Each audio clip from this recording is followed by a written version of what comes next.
Okay, hello and welcome to the stream. I thought I'd start with some random music. This is very random, to be honest with you. Um, so how is everybody doing on this wonderful day that is Odin Wednesdays? So, let's go to the standard approach and post this link for the stream for everybody can link on all of the social media sites that most people know of, that I use. So, probably people can't hear the music, so let's... There we go. Don't know, it's very hard to know what it sounds like on the other end, but we'll figure it out. Alright, so let's post this in other places. Last place to post.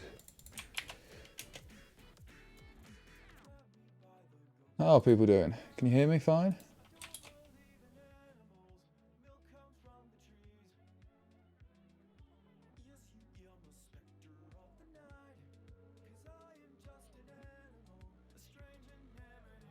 Rightio then.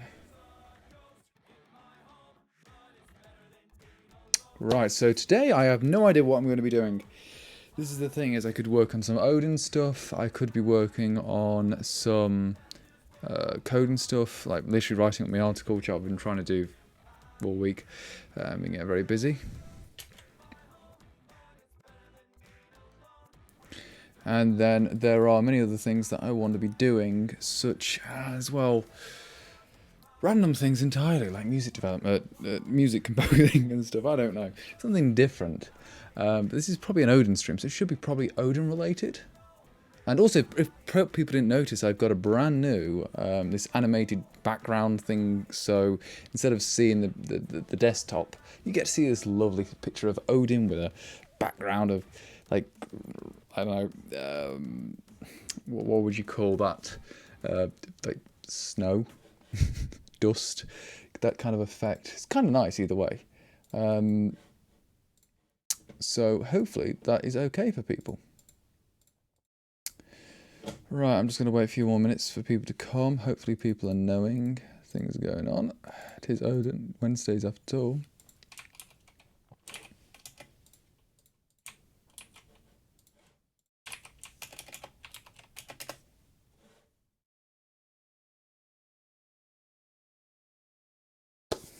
So, we could just skip to the desktop now and watch. Ready? Magic. And, oh, look at that. Sorry, it's been very bit of a quiet here. We're not actually doing anything. We are completely unplanned tonight. So there are two things I've got going here at the moment. So there's Odin on the right. There's my website on the left, which is for the blog. I'm writing an article at the moment. This is an old article here on the left. Again, I know the text is small at the moment. I'll make it bigger later. One of them is pretty much, I want to talk about the fatal flaw of ownership semantics, which is fundamentally that ownership semantics is described by a linear logic. Technically, it's an affine substructural type system. I didn't even know the names. I just kind of came up with it. So I came up with a different name, and then this apparently already exists, and it's like, great, I've rediscovered linear logic, this is cool. And then I found out that actually, yeah, because it is linear by design, that means it cannot actually describe nonlinear things. So this is the reason why, like if you've ever used Rust before, or you're trying to use ownership semantics everywhere, trying to describe something like a graph is with references at least, is pretty much impossible, because it is impossible in Rust. So the way of getting around that is you use indices, or you use handles, or you use like literally reference counting and stuff. So you get around the whole idea of ownership semantics. Reference counting turns out to be a form of linear logic still, but it tracks the amount of uses it does, rather than at compile time, it does it at runtime, it does it all over the place. So it gets a bit weird. So someone's asking, what do I do for a day job? I'm a physicist by profession. So yes, that's how you go. So let's make this text a little bit bigger. And what I may do is, if I'm going to write this article up rather than programming some Odin, we can do some other different things, can't we? There we go. So the actual article is here. And what I need to do is load up that as a server. So then I'm going to put that in. There's a reason why I always do these in incognito mode things is because they cock up things if you don't. So you need to make sure things work pretty well if you do. I've just got loads of big notes in here telling me what I need to do. I'm still writing this, and it's clearly, I don't always necessarily recommend people to show you work before you go off, but I'm like, I don't really care at the moment. I'm just trying to get this idea out. I want to make sure that the idea is sound, it makes sense, and not just that I don't sound like a crackpot. But seriously, like, because I know there's going to be some Rust fanatics like saying, oh, you don't understand what you're talking about, and I'm like, like I was having a discussion with someone today on the Molly Rocket Discord forum, and actually a few people, in fact. And I was just trying to explain that the things like where say Microsoft and Google said, look, of all our security flaws, 70% of them could have been solved with ownership semantics. And I'm like, I'd say that's one. I say the number is probably bollocks, because for the plain reason I know how they've done it, and I'm like, well, that's only knowing what basic kind of problems you have, and those security flaws, yes, you got different categories of them, yeah, fine. Even if we take 70%, that's not necessarily the thing, it's just I didn't like the methodology, how they were doing it. But this, even if you're saying 70%, that 70% of the categories, like one of them is like use after free, that does not mean it will be solved by ownership semantics. Now, the reason for that is people say, what do you mean? What else would solve it? How else are you going to do it? And I'm like, no. Use after free is usually a sign of another problem. It isn't the problem itself. It's something else is causing that problem, if that makes any sense. So I could probably actually draw this out. Maybe. But yeah, so the problem with ownership semantics in general is that they use after free when you say that's how you use it, because then you make sure you tracked all the uses. And with ownership semantics, you get it. So this is, sorry, I'm just trying to plug it in my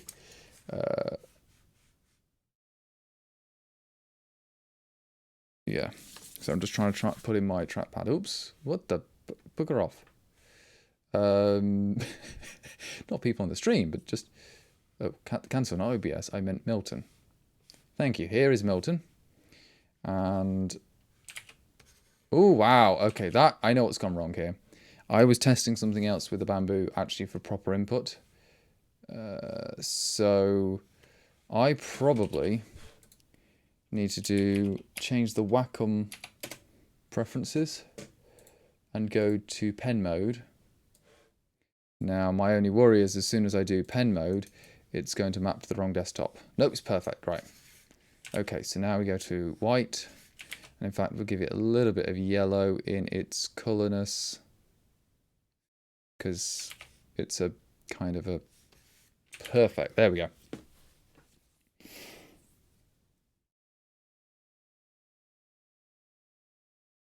Yeah, so I'm going to explain what the ownership thing in general is and why I'm trying to explain it. So, and the other part of the article I was trying to explain as well, this is still, I'm still clearing out with me at what clearing it up, is that ownership semantics are fundamentally again, linear, but also I think they're effectively object-oriented programming at the end of the day. It's like the duality of it, but to a different type of thing, which I'll explain in the article later. But I want to explain the general concept behind this substructural type systems and how they track uses. So the way I'll write my notation, and I'll write the more textbook definition notation, because mine's a little bit, what's the best way of putting it? Mine is, I think, clearer. But yeah. So there are different things here. So for instance, let's say in like Rust, we say let x equals 1, 2, 3. Yeah. And then we have let y equals x. Fine. Let z equals x. And then that is an error, because this has already been used once.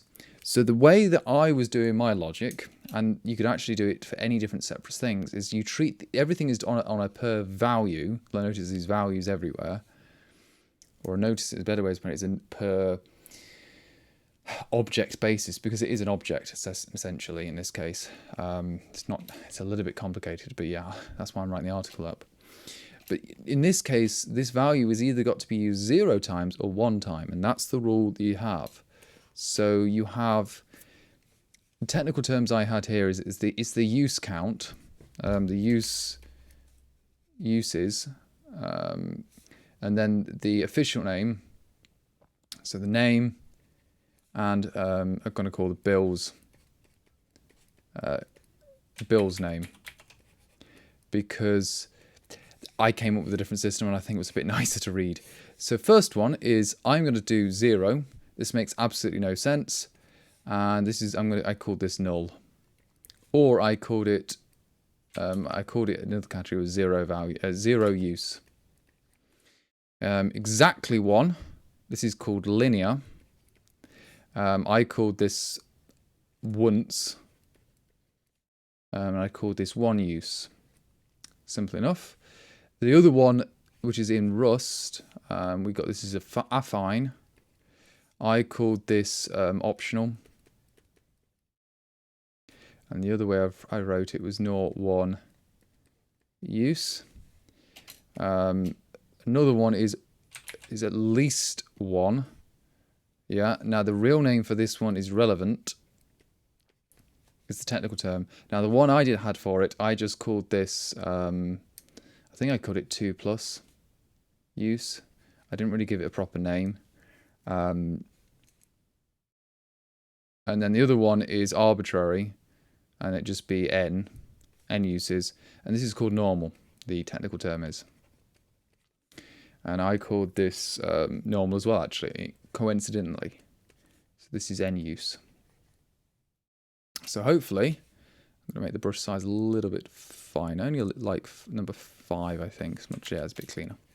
So the general idea was I had this different use table things on it. You track it from the number of uses.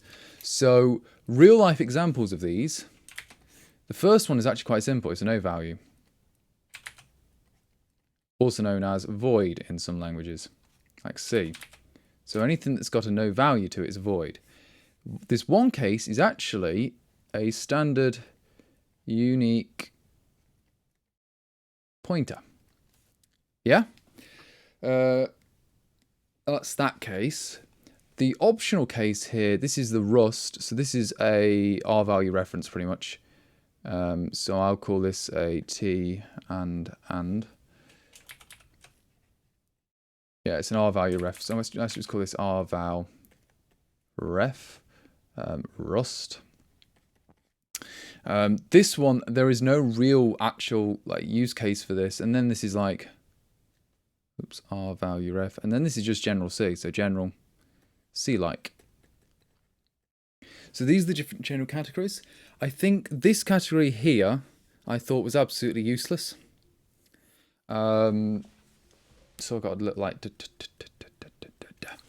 and I thought this category with the relevant thing, which is at least once, I thought was completely useless. I couldn't think of a real use case for it, other than saying it had to be used multiple times. So hello.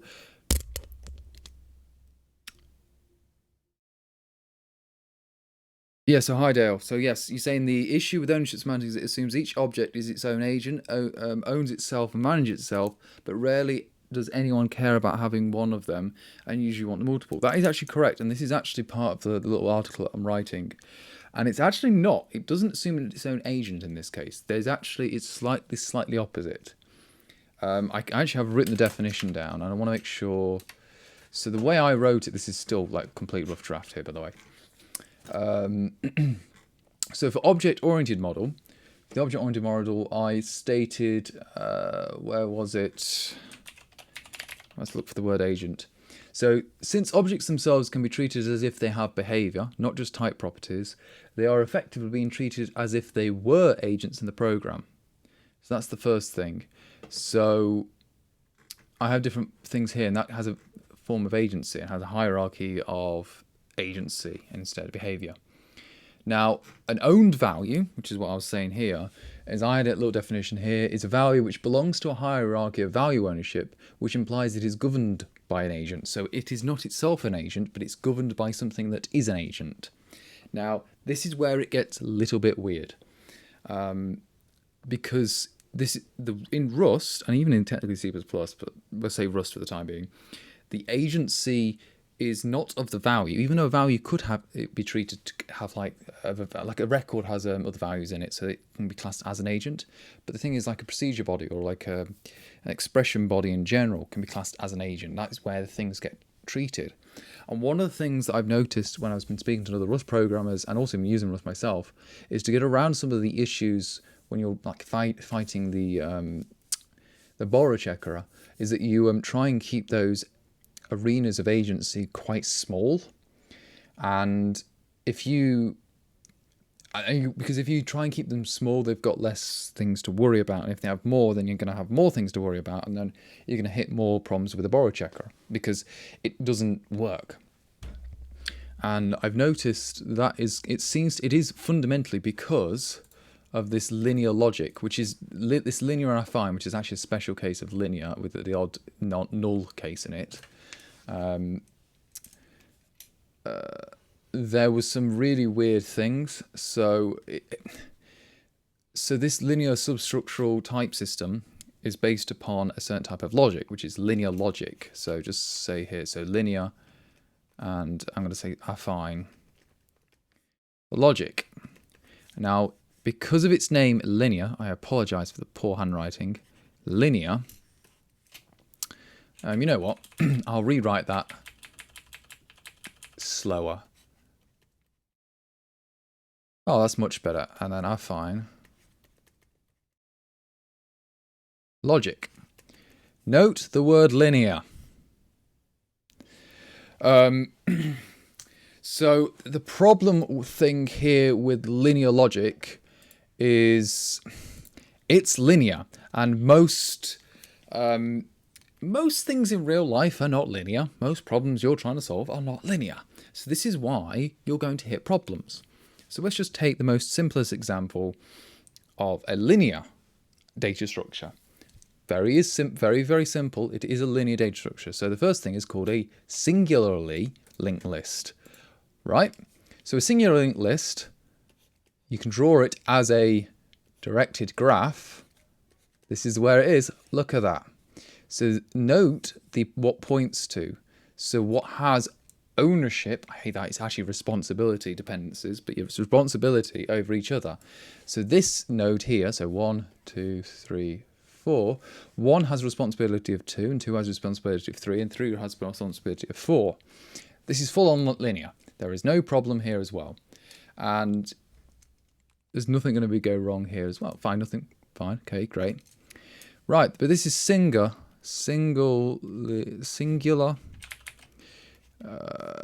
linked list. Right, we now just go to what I like to call is the simplest case. This is the simplest case of where ownership semantics breaks down. And it's called a double linked list. And you'll see why. Ready?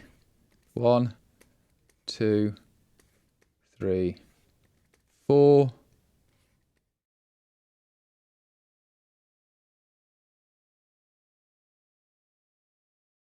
Right, there we go. These have code dependencies. Oh, this is responsible for this, but it's also responsible itself. And it's like, oh shit, you've now got a loop. And that's not linear anymore. That's a graph. You've gone from having a basic tree, this is a tree, to a graph. And once you've done that, hey presto, you can't use linear logic anymore. So it seems to be the most stupidest thing. And it's like, okay, great. So this is why I honestly say this is the fatal flaw of ownership semantics, is because it tried to say, look, this is a great idea. You're trying to, it is and I was saying in my article, it's effectively the inheritance equivalent for values of like ownership, responsibility nonsense. And that's the really weird thing. Now, I'm trying to think of a way of phrasing this. Because it has this basic flaw, to it, it means you can't really solve many things. And the way that many people get around this problem is by literally bypassing the borrow checker. So normally when you're writing this, I'm going to write this, it was in Odin, I'm not doing, well, I'll pretend it's Rust. Yeah, let's go Rust. So let's just say node. Yeah, if I can remember how to write in Rust. If I can. Normally for a single linked list, you'd just say next. Actually, I'm going to make some room here. So next. Yeah? And then you'd have a reference to that node. Yeah. No problem with the borrow checker yet. Soon as you do this, oh, well, you're fucked. So how do people get around this problem? Well, what they do is they get rid of the references and they just go, you know what, guys, you just get rid of this. And you just go to an index. Look how simple that was, guys. And that's just completely ignoring the type system now. And then all you do is you then store your node, your nodes in an array, and then they just sort the indices. Now, this is actually a really good way of doing linked lists in some regards, because then you've got like a coherent memory space, unless you're using custom allocator, of course, which again, custom allocators are not easy to use in Rust. In fact, they're impossible at times without using unsafe. And you pretty much have to just do this. So it's a fucking way of getting around it. And yeah, it's the most stupidest thing in the world. But this is not, unfortunately, graph-like data structures are, I would say, more common than not. It just so happens like the most common ones, like an array. Okay, it's linear. Hash map, linear. Linked list. As soon as you go double, it's non-linear, and that's one of the most common data structures that you'll use. But even if you don't have a linked list, we'll say I have a tree, okay? So a tree-like data structure, let's just do, I'm going to do Odin now for the time being. So we've got a tree node again. This is a tree time, yeah? We've got a struct, and this is just a binary tree, just to keep things simple. So we have left and then right. Node. Fine. So this is a binary tree that has left and right on a node. Okay, still a tree. So if you were drawing this, you'd have a binary tree like this. There's no problem whatsoever with this. Now, but it's very, very useful a lot of the times to write this.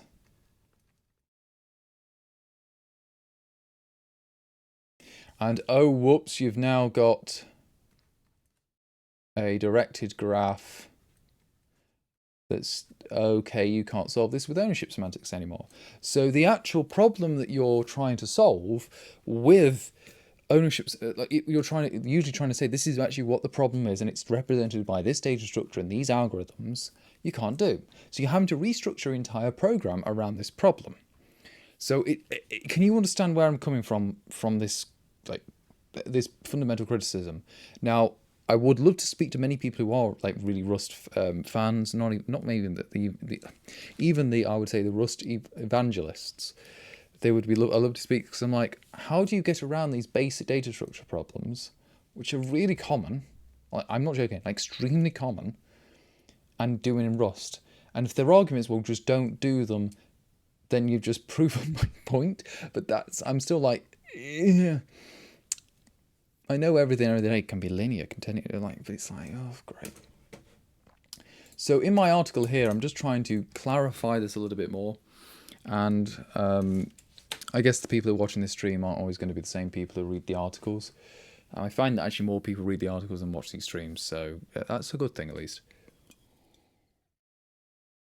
And I've had this idea in my head for 18 months. I just had a general idea. My original idea when I had 18 months ago is I first thought, look, what they were calling ownership implies property, which means an exclusive right over something, or exclusive ownership, use over it. And I just thought there was a wrong analogy going on, and I couldn't put my finger on exactly what it was. But it turned out I was correct, and it was wrong use of thing, and it wasn't ownership whatsoever. There is a similarity to it, which I talk about in this article when I'm writing. in the fact that I say, okay, if we ownership here, if we were to call ownership semantics a paradigm, it would be the orientation around responsibility of values in a hierarchical fashion, placing emphasis on this system of responsibility, shifting focus from data structures and algorithms. Now, I actually say this, and then the second part of that is, the concept of responsibility and ownership is similar to the real-world counterparts in that to own something means to have exclusive use over it and full responsibility over it. That's what it means. It's fundamentally, if you have the right to certain freedom of property, that's what that entails. Like just kind of from basic kind of property rights theory.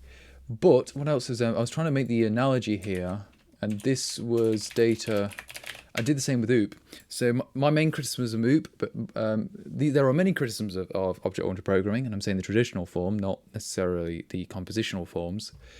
But my general criticism is by placing emphasis on trying to solve the problem in the type system, it shifts the focus from the data structures and algorithms, which is what I believe is the entire core of what a program is, data structures and algorithms. So if the type system is very useful, and there are useful like utilities to it, they have clearly proven itself. Just because all languages have type systems now, it's kind of like, okay, there's clearly a reason why we use them. But when you're trying to prove everything in the type system, which is what many like proving languages try and do, like in a mathematical sense, is sometimes you try and ignore what you're doing sometimes, and not necessarily. And then you just kind of get in this stupid high-level abstraction, and it doesn't seem to work. So hopefully, okay. So I'm going to finish off some of these notes. So I needed to work back. I think I'm happy enough with the object-oriented programming bit because I didn't want to cover it over. I just wanted to get it briefly over to explain the general idea of this. And I'm putting big notes like, I'm saying not inheritance and all bad and the clear real life practices of it, but the cost must be known before using them. It's the same thing with everything, to be honest with you. There's another section I want to talk about here, and that section will be alternatives to ownership, semantics, because this is one thing I know I'll get many complaints from people. They'll say, okay, you're criticizing X. Well, why do you need to show what an alternative to X is? And personally, I'm like, no, I'm just saying showing you, look, X is flawed, full stop. Sometimes the alternatives aren't going to be in the same area. So I'm just going to indices or handle based systems. The other things, what other things can you use to minimize ownership semantics? It's emphasis on without pointers.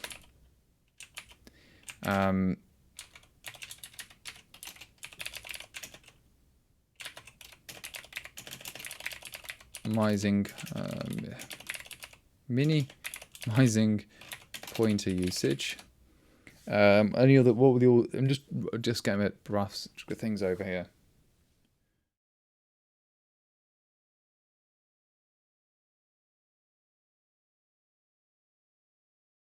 So the question here, okay, it's a good question. He says, I think people understand this is already a fundamental problem of linear logic already.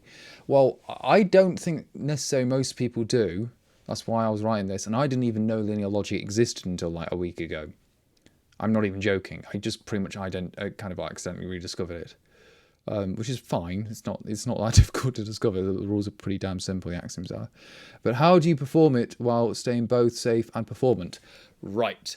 I don't think we have a good answer yet. So first off, I think Rust, in my opinion, is first and foremost trying to be a safe language, not a performant one, which sounds contradictory to some people. Like, what do you mean? It's clearly a low-level language. It's meant to be... No, it's not performant whatsoever. In the fact that because you're emphasizing on all of these safe things, you then start removing the cost of being the performance. And when you do performance-related stuff, you actually usually want to be quite unsafe. Or not necessarily unsafe, but you want to do things that cannot be proved at compile time. which some people would class as unsafe. Now, saying corner cases are to be solved by libraries to hide the ugliness which people already know exist. Yeah, but what I'm saying is that fundamentally, most of the problems that you try to solve on a day-to-day basis are not linear. There's the problem. And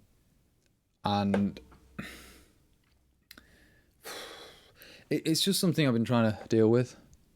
So another question is, why not just come out and say every problem with ownership is solved by writing specialized allocators of collection of objects that leads to handles and indices? Correct. It is actually the solution. It's not necessarily specialized allocators per se. It's not allocators of memory. This is, you're right. It's allocators of, I hate this term, but resources. But it's how those people kind of think, isn't it? Those like, oh, this object's a resource. And yeah, but that's what the thing is. You have I would say these are mini centralized pockets of allocators. Some people would call these factories or something. I know, not factories, but it's... The point is that I usually like a generational index system. And the generational index systems usually have like 2 bits to them. You have a generation index and then the handle, a normal index.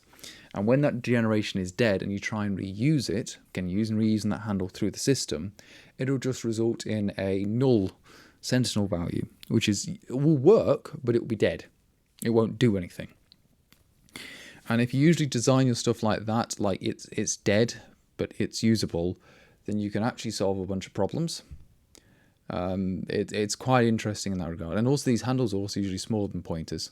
Like pointers, do you really need 64 bits at a time? Sometimes you need 32, and sometimes you really need 16.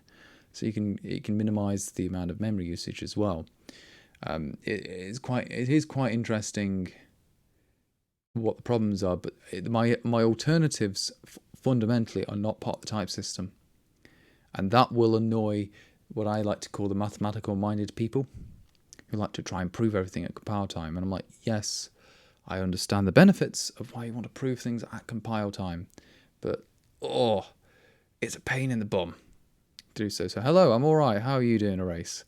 Good. Loads of people on today's stream. It seems to be good. It seems to be very good what's going on.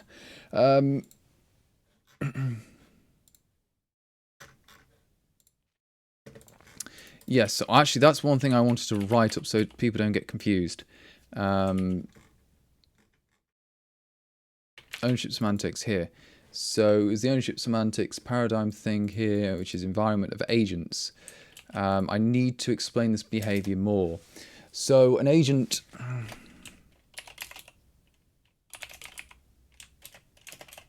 Oops. Is the text big enough for people? I hope for not. I'll move my touchpad out of the way now. Mouse pad, pen pad, whatever. I don't know what to call them. Bamboo thing. Yeah, of course you can get typed handles. Yeah, I do this all the time. So just in Odin, you could actually just do this in Odin. So you got a handle, struct, type ID, and then you've got generation, should to U16, and then your index, like so. So now your handle has got a typed handle in there, and you can just, it's an old trick, like the C++ trick is this. You're encoding the information. Oops, that's handle generation index. Now, in C++, you might want to do that, but it's technically I just prefer to do that. So they're pretty much the same thing. So when you're passing this to your generic resource handling system, you've then got a typed handle, and it can deal with it correctly. Again, I don't really like it. It's still not helpful in the type system. It just reduces some things like that, if that makes any sense. So let's get rid of that.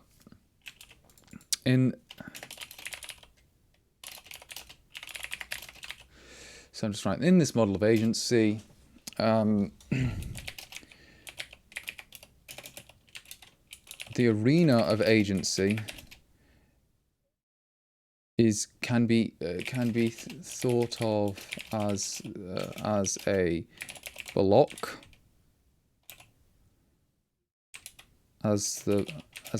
a block, procedure body, a another value, a compound value, no, aggregate, that's the word, aggregate value. Or what was the other case here?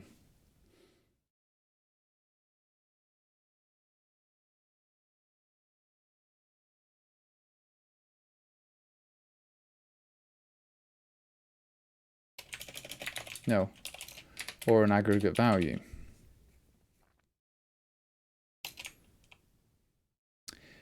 This implies,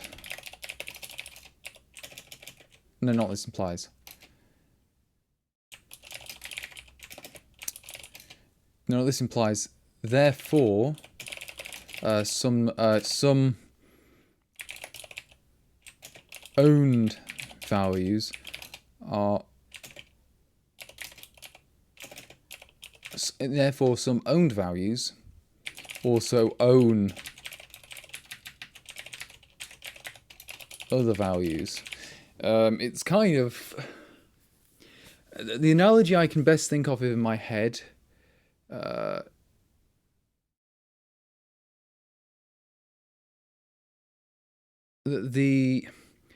explain what I mean. The problem when a value, something that a value that is owned, that owns something, makes no sense. For instance, I owned my dog. He doesn't own his toys, but I own the toys. But I let him play with them. I give them to him, clearly.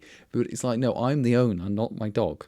So it's a bit of a, it's a poor analogy. It really is a poor analogy, but it's the terminology that people use. So I'll keep to the terminology so people don't get confused. But I would just say this is it's responsibility at the end of the day. It's not ownership, it's responsibility. And I think this is where, unfortunately, you're tracking the use cases and it's the responsibility. It just goes confusing. I really hate the analogy.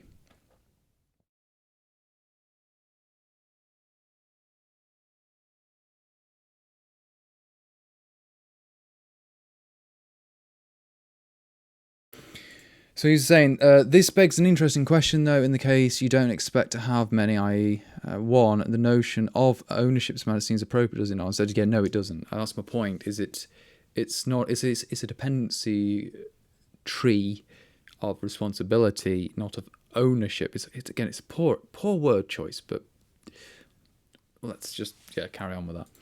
So,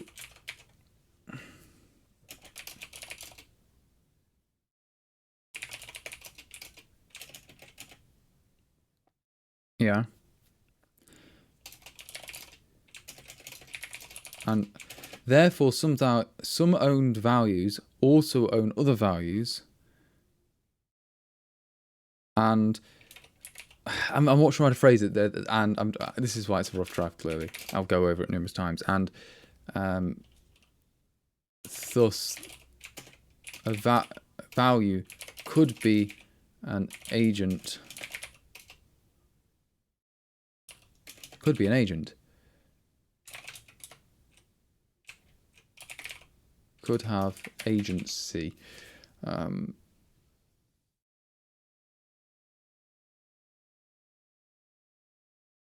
Correct. These are singletons at the end of the day. I am literally saying inheritance and singletons are the same actual it's the same thing. Mathematically speaking, it's the same problem. So just to get my sketch pad out again, I'll explain the problem.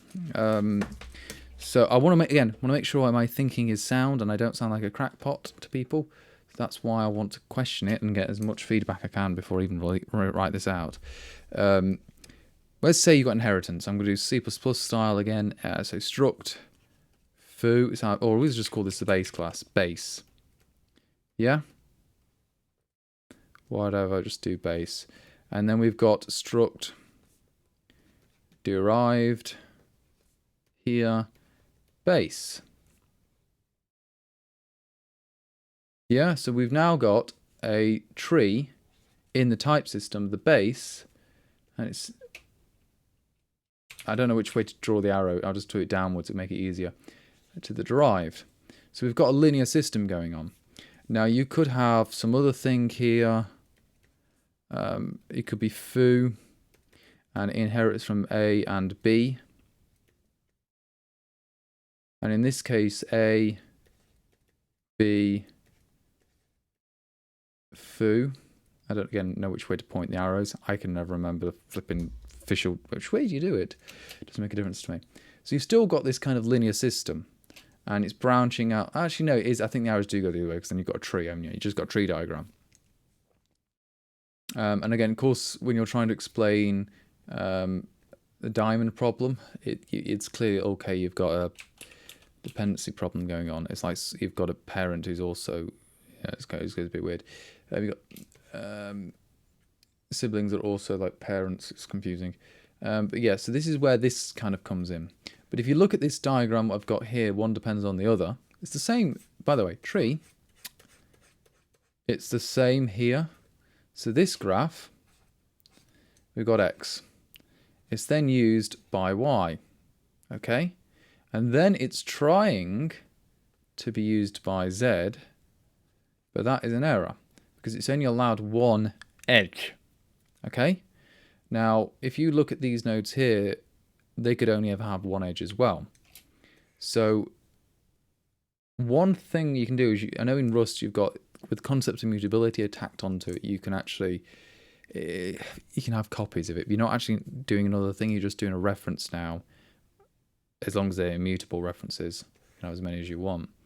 So you've still got this tree-like behavior. But notice these can be dead and they never get used. You still have the same kind of thing going on. So these here, the same little diagram you can have. Let's say let x equals 1, 1, 2, 3. Let y equals 3, 2, 4. Let z equals x plus y. As a graph, z. This value has now got one use. It's got one edge. That's one edge, one edge. This may sound like a very loose analogy, but my argument I'm trying to say is actually no, it's the exact same thing. And when you try and have this linear relationship, you get the same problems that inheritance does. So there's a reason people say to use composition, plainly because composition is quite a flat thing. So you're trying to get rid of this linear hierarchy and minimize it to make it as flat as possible to deal with your non-linear problems. It's a nice little trick. People, it's like, yeah, that's what you're doing. So instead of having this massive inverted tree going on, yeah, where you may have multiple inheritance going on here, what you're trying to do with composition is you break it all up and you go, okay, here's one, and then it's got multiple different components from it. Well, they just all get into it, and that's the most deep it'll ever get. So instead of having 1, 2, 3, 4, you've got 2. Which actually no, it's instead of 3, you've got 2, not 0 layers.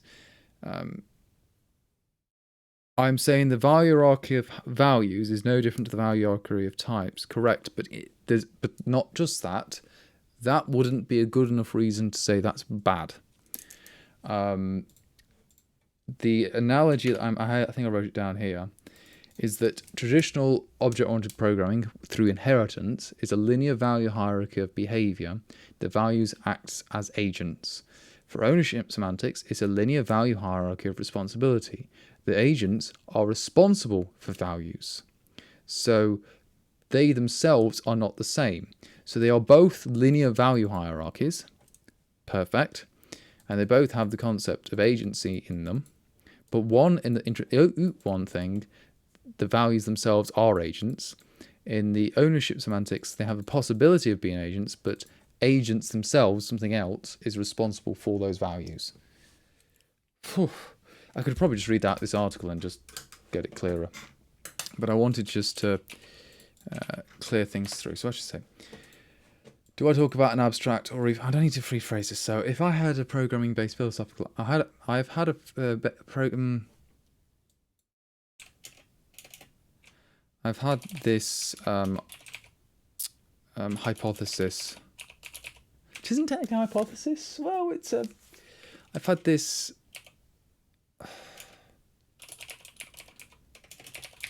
This theoretical idea I've been toying with for the past 18 months on and off in my head. And and I have not fully articulated it aloud yet. It is regarding the concept of ownership semantics, or OS, or move semantics in programming languages. So I use OS as a shorthand because it's just easier. Fundamentally, this article is criticism and states that states that ownership semantics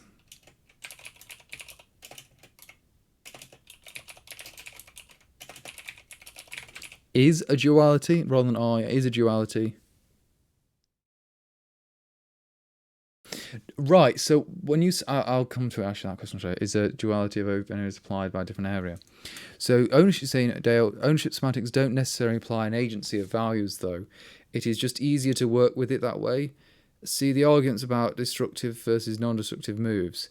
Yes, so I understand what you're saying there, but the problem here, as you made the argument earlier, is as soon as you start treating them as singular values, when in reality most of the time you've got groups of values you're dealing with, and you're not dealing with individual values, objects, but you're dealing with them as what's the best way of putting it? You're dealing with them as if they were as in groups of things rather than individuals, then it goes a bit weird. Now the agency bit does come from the behavior due, not from the type system, like normal traditional type system, but the behavior due to the ownership, the responsibility. So if things are being responsible for the thing, it's where it gets a bit weird. The agency is not in the value anymore. The agency is in the things that take care of the values. Does that make sense? So the values themselves are not agents in technical speak, even though some of them could be. The agents are the things taking control of the values, taking out responsibility of the values. That's where it is the duality. It's the flip. There's a linear hierarchy, fine, and it's the opposite way around. Hello again, Christian. How are you? Or do I have to say your real name? The other name, which is... If I'm going to try and pronounce it on stream, it's going to be awful. I apologise in advance. It's Rinjano. Is it Rinjano? No, Rinjano. Okay. I'm really bad. You see what I mean, an Englishman. So it's really struggling with the stuff. So it's the... I don't know, whatever, close enough. I know you're a linguistic nerd, so yeah, close enough. Thank you. Odin does kick ass, especially with only one eye. He does well. Right, so almost is fine. Hey, I like getting pronunciations correct if I can. And my accent gets in the way half the time. Okay, so I probably do need to rephrase that entirely. The general I need to make this clear that these are definitions that I'll be using, so people don't say, well, that's not what I mean by this. Well, no, I've defined them exactly already. I'm being as autistic as possible. Yeah, just trying to get it down like this is what it means. Okay, done. So foundations. Though the original conception of the term coined by Alan Kay, and I've got a footnote for that, was never used as he intended it to be, the term object-oriented or orientated programming, OOP, as I refer to, has been commonly understood to be a paradigm in structuring a program around the concept of objects, commonly through coupling data and code into a single unit. Many languages support multiple paradigms, including aspects of the OOP paradigm, but I would class those as multi-paradigm rather than solely as an OOP language. I'll first...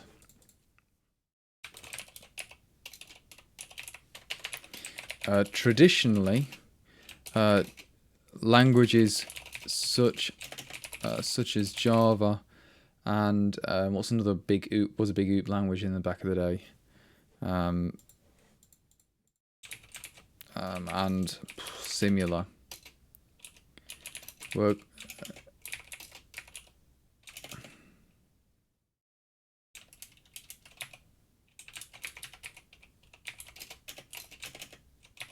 Such as Java can be classed as solely an OOP language. Just on my Most languages implement objects and classes in a similar tradition. Most of the notable, let's move that. Oops.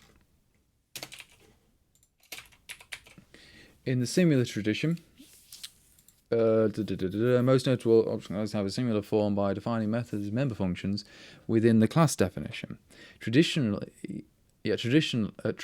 language, well, not language, languages such as Java can be classed as solely an OOP language. I'm not sure where to phrase that, if that's even clear to put, but whatever. Most traditional object-oriented programming languages are based around the concept of inheritance, a mechanism of deriving a class data type from another class data type and retaining similar information. Most people generally view inheritance as a combination of subtyping and dynamic dispatch through virtual method tables, or vtables for short, which is honestly what I view it as. I think subtyping is very useful. I think vtables are extremely useful, and sometimes combining the two are very useful. You don't need built-in language semantics for inheritance to do that. You can do that in C. And it's very useful for streams, like data streams. But, so this has led to many discussions. I need whether some can be classed as OOP if it does not support inheritance. For instance, Go is a good example of this, where some people said Go isn't really an object-oriented language because it doesn't allow inheritance. And it's like, but it does have methods, it does have composition, it does have interfaces, which are technically like type classes. So it's like, I'd class that as OOP. And it is a very OOP language, but it's more of a, this is actually what you were probably looking to do, and do it that way. Whatever. In recent times, inheritance has been falling out of fashion in favour of composition. This is mostly due to the issue of conforming a class to a strict singular hierarchy of agency, when in reality things can belong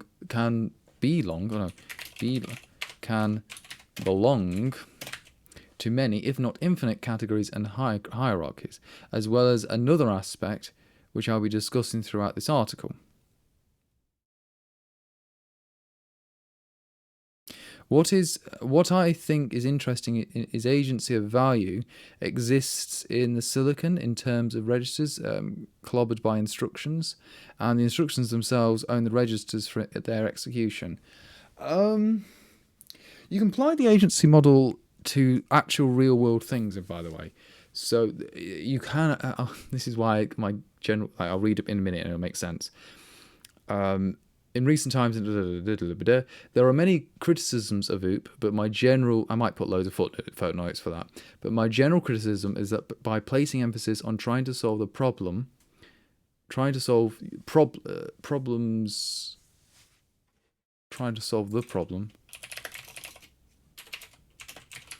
solve problems in the type system, it shifts focus from the data structures and algorithms, the core of what a program fundamentally is. I need to put some criticisms, so if people can think of any good criticisms, I can think the first one was just the Brian Will one, which is okay. I know there's some other ones I can think of, like some Rob Pike ones, and some. So let's.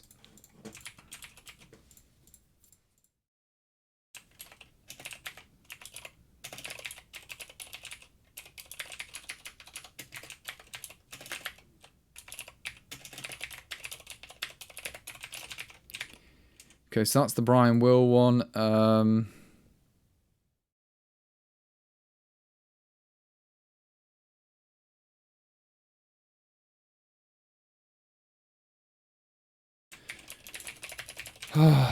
trying to think of other ones I can think of. Sorry, going back to your question, Dale. I'm sorry, I'm all over the place tonight. Anyway, is that you can think of it that way, because you could think of it from.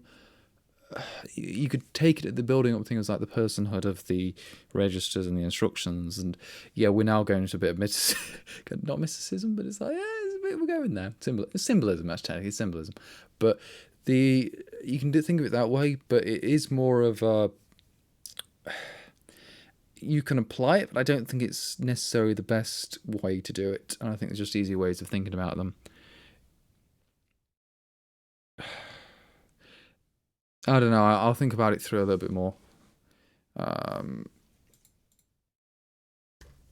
Like, I should be very... Yes, so you say someone's here saying, hate OOP, especially that it promises reusability. In my years of doing OOP, I've never been able to efficiently reuse something that is OO. I have the untangle the stuff out of the big tree. And yeah, this is the problem, is that, yeah, the original promises of OOP weren't true, and there weren't any evidence to back them up. They just seem true to many people because it looks like it should be true. Of course it should. And people like the evangelists, keep thinking of, and people don't really care. This is what my flash fad model was about. I can't even say my own thing. From my previous audio article, which I did, it was a bit rambly, but I was trying to say that what's the best way of putting this? I was trying to say, what's the word? Yeah, I was trying to say that most people don't know what they're doing, so they look to the crowd or people they see as authority figures and look for them for wisdom, even though if those people don't actually have any wisdom. And this is why many things like these fads keep getting propagated. It is a problem. It's just because there's not been any evolutionary things to weed out all the crap yet, and it will take a long while, hundreds of years, by the way. I don't expect this to fix anytime soon. So fundamentally that, since objects themselves are being treated as if they have behavior, not just type properties, they are effectively being treated as if they were agents in the program. This mental model has many conclusions, many of which, I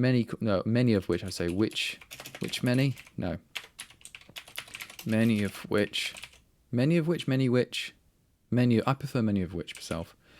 They're both technically correct. In my article, Pragmatism in Programming Proverbs, I state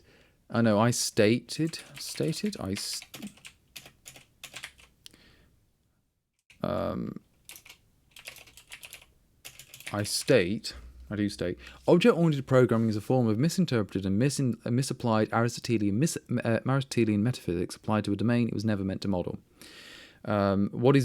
What I meant by this statement is that artificially conforming any or all relationships between data and types to an artificial hierarchy of agency is a form of naive Aristotelian metaphysics. Since there is no actual agency in the programming object, it is a partial fallacy, if not category error. If not a category error. The concept of adding methods to classes and objects has proven useful to many. The real questions are why and how do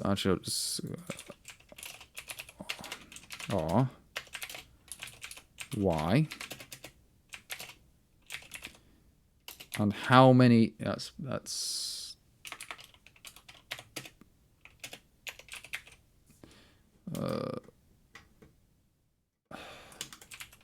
Well, that was stupid. Let's convert. It should be indent tabs. I prefer tabs. It's just it's gone to flipping. No, let's go to 4. Thank you. It's clearer now.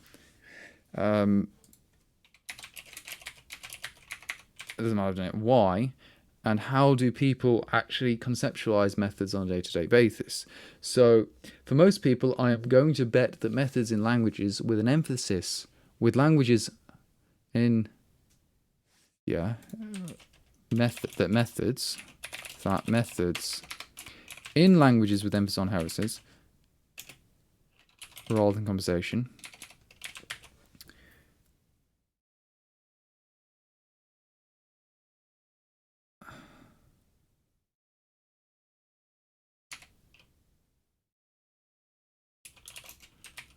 are treated as a way of categorizing an association functions/procedures with a data record.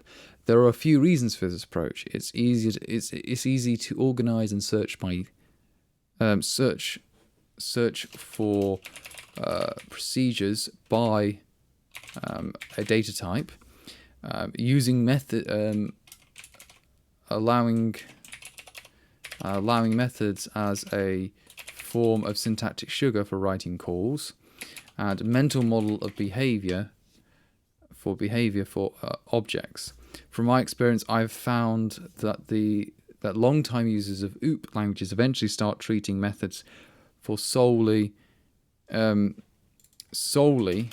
been using it primarily in the first two approaches. This is because they are. This is because they are started to turn. No, I didn't like this phrasing. This is trying to adhere to the strict hierarchical type system approaches has numerous issues because the data is more okay.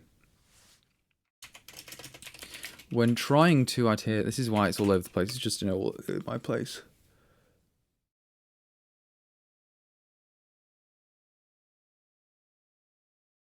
Yeah, see, when you say you treat everything as a byte array, I has let you down. I don't blame you. Everything's a byte array at the end of it. Everything is an array. This is why Lisp was very powerful. But like everything on your computer, all memory is an array. It's just an array of bytes. Technically, it's an array of bits, but it's only addressable at the byte level. So yeah.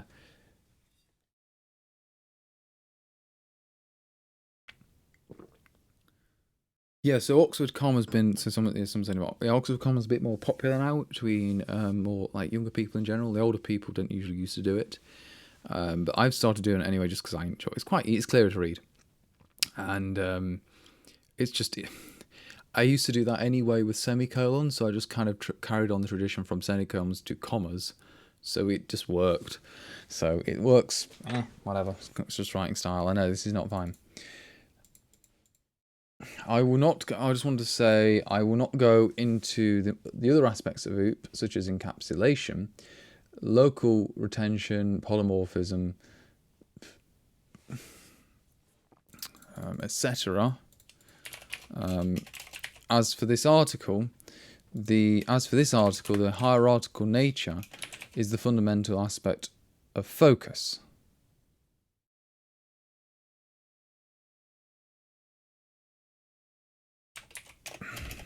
Focus. The linear hierarchy of age is the main aspect, is the main problem. The reason why people argue for composition over hierarchies, and then yeah.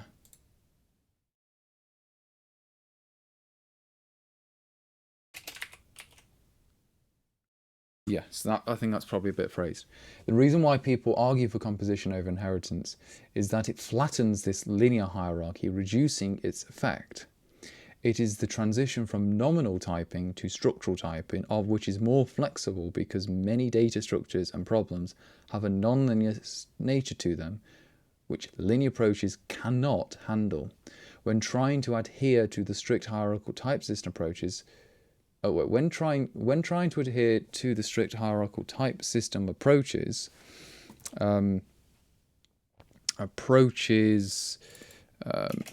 it leads to numerous issues because data is more commonly graph-like than tree-like. MB, which is, what's the Latin for MB again? I can never remember. Yeah, to me, commas are actually just separating subclauses and clauses. I know my brain actually thinks that way. It's bloody bizarre. I need to... MB is... Which was the Latin word for it? It is... someone's going to know more Latin than me. I'm awful at Latin. Nota bene. Oh, there we go. Oh, nota bene. Nota bene. I don't know why I did it Italian. But yeah, so there you go. Note well.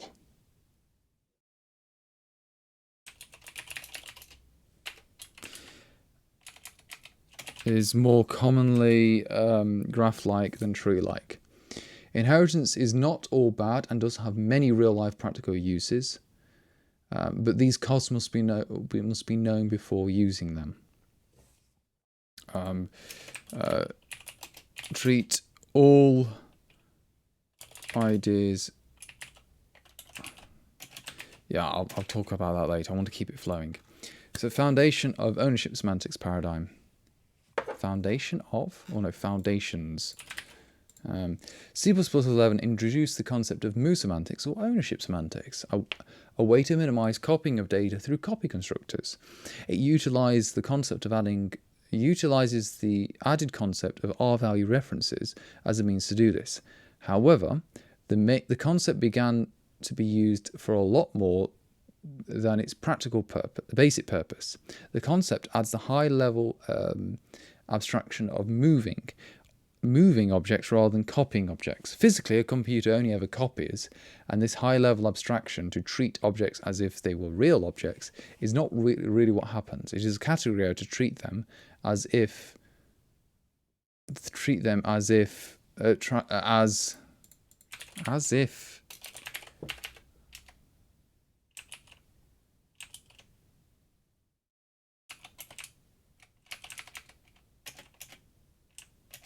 treat them as if they were as real objects and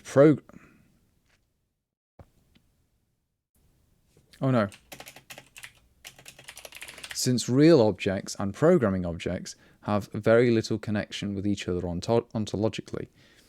When a value or object is moved, this means that the responsibilities of the resource of that object have been transferred to another object or environment. Agents. In this case, ownership/move semantics is fundamentally based around the responsibility of values. The way by tracking value usage. In this model of agency, the arena of agency can be thought of can take on many forms, such as blocks, procedure bodies, or aggregate values. Therefore, some owned values also can own other values, and thus a value could have agency, which then you've got back again a hierarchy of agency again, which means it gets a little bit weird. I'm not sure how to explain that a little bit more. I need some realistic examples, by the way. And I want to talk about more mathematics things behind them and the real life stuff.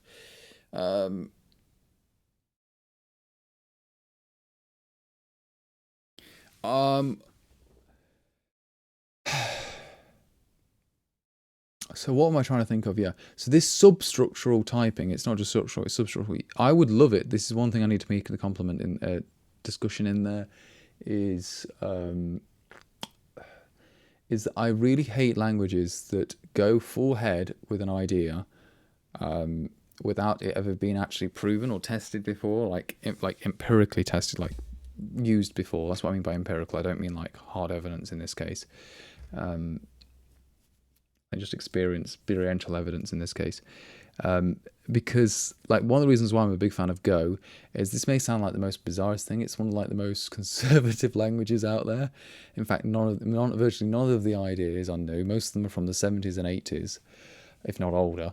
And it just used what was worked and it was known to work. Same with Odin in that regards. I've only used things that I know that have worked and kind of proven themselves experientially, of course. And partially quantitatively.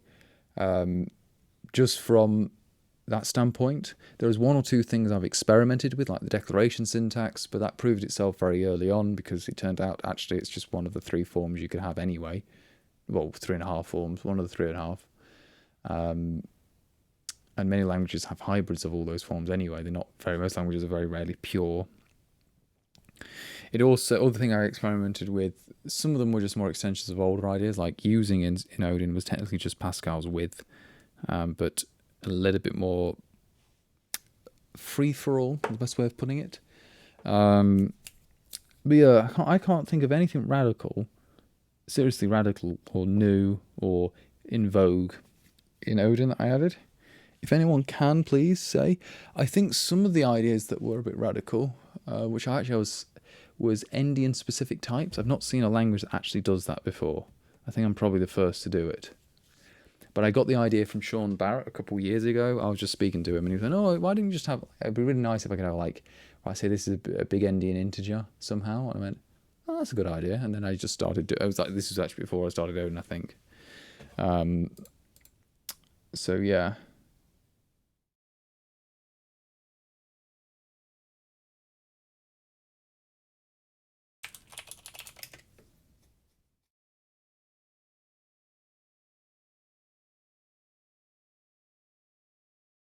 Right, so CSP wasn't particularly known to work in any widely used language. So yeah, so CSP was mathematically proven, and it was tested a lot, not in the popular languages, but it was tested like in, I think, was it another Rob Pike language, which was Limbo. So they were heavily testing it in other, like, not in, I would say, I call these semi-academic environments like Bell Labs and stuff like that, were kind of like semi-academic environments. But it's, I don't know, it's a bit different, to say the least. So someone's just told me there's a bug in Odin. Shall we just go diversion? All right, so someone says, but then Rust ownership was proven in testing Cyclone. No, it wasn't. It actually wasn't. So that is where, because Rust actually adds another concept of something that was called lifetimes. So once you have those two things coupled together, no other language did them. They didn't just go with ownership. They actually had to do a concept of lifetimes because they realized that things, if you just had pure ownership, then you had no idea when things were destroyed, and then you would actually have many different performance issues. So if you went to a purely issue there, it doesn't work. So yeah, I found, okay, someone's just said there's a bug in Odin. So let's just fix it. And fundamentally this, whoops, that was copying a text. Let's just doing it. So Cyclone had borrowing-ish, kind of, but it didn't have lifetime semantics either. I'm just saying it didn't actually, Cyclone wasn't that good either, to be honest with you, in my opinion, but that's just me. So, oh, fudgy nudgekins.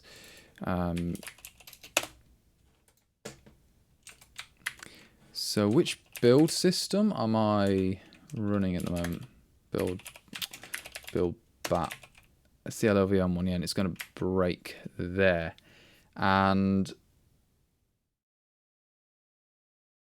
it says, oh, bugger me. I know what I've done wrong. I changed the semantics of enum values, and they're not enums anymore.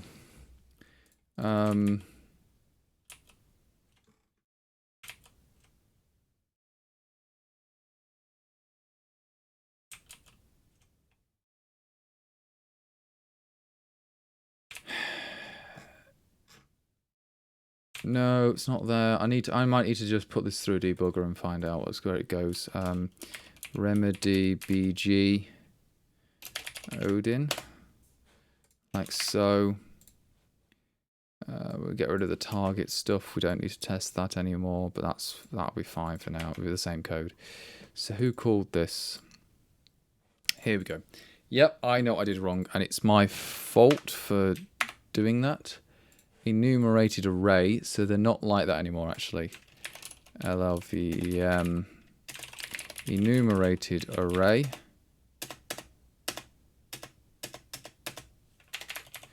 And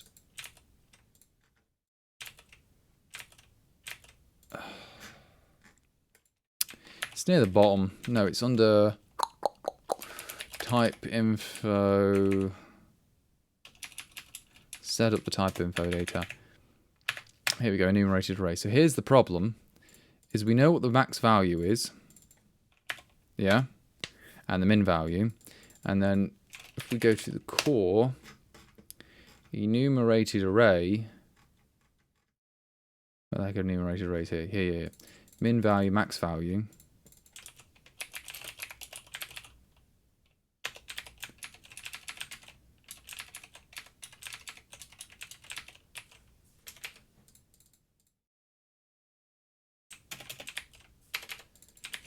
Yeah, so we need to now do that same as the other one. So case type, oops, case type enumerated array.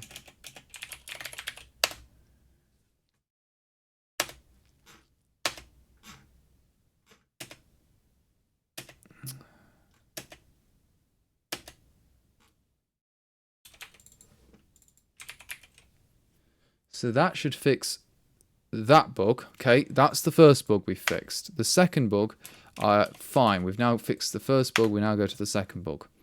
And that is in here? Yeah, there's your problem. I put the core type stuff in here and I don't need...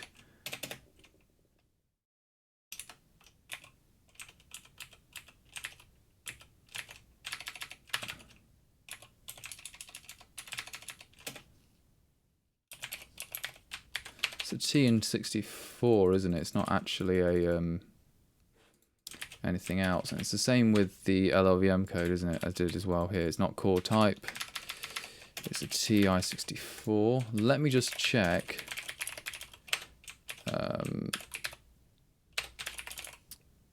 I know it's a TI64, so that should fix it. Sorry, I'm going all over the place at the moment. Hey, this is welcome to Bill's brain. That should fix it in both builds. So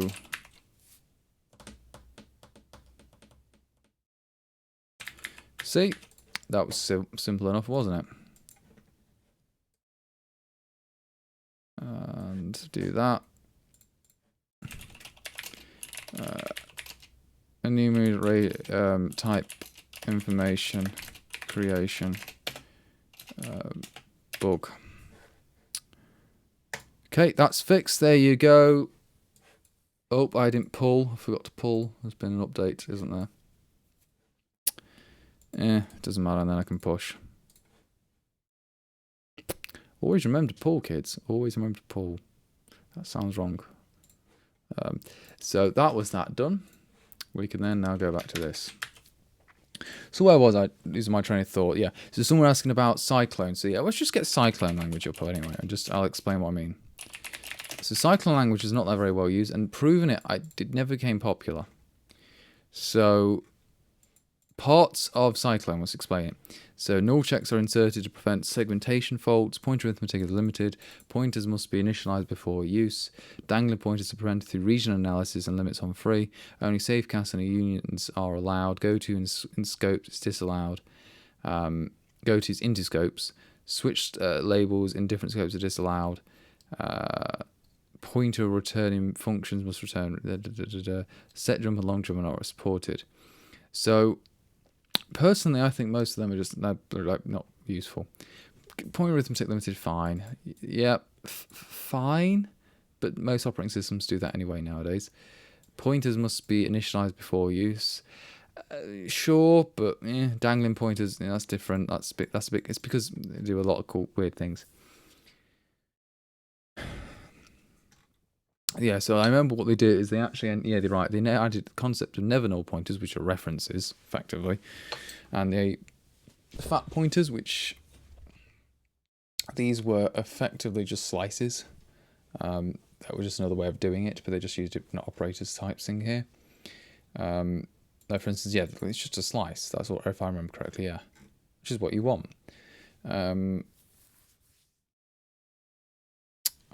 Dangling pointers and region analysis.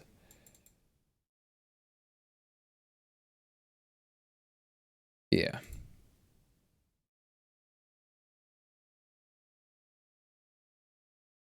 Yeah, so where was this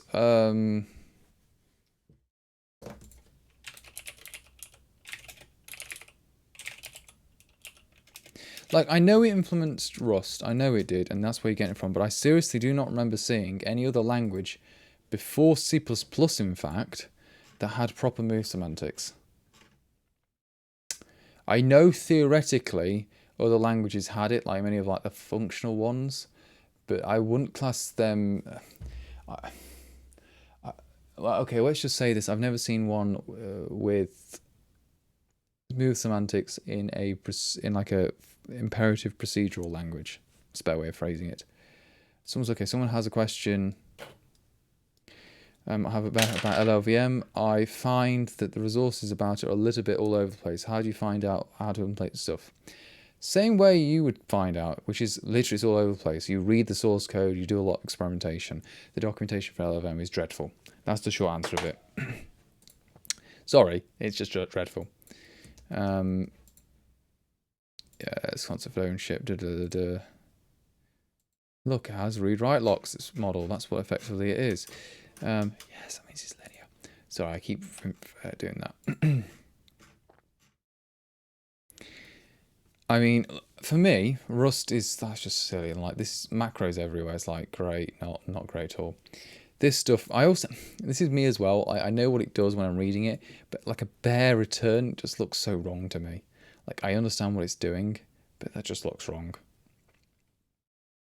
And in many regards, it's kind of like old Pascal style. Like you've got semicolons or block statements, and they're separated. Their statements separated by semicolons. They're not terminated by semicolons. So that means in the last one could use, yeah, it's bizarre, but I understand it.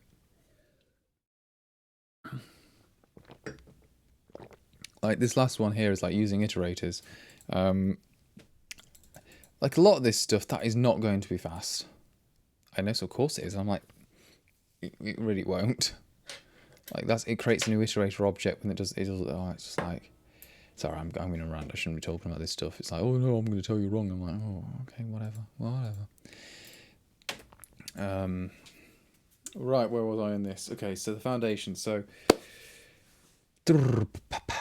Rust is a multi-paradigm programming language, but at its core is an ownership-orientated language.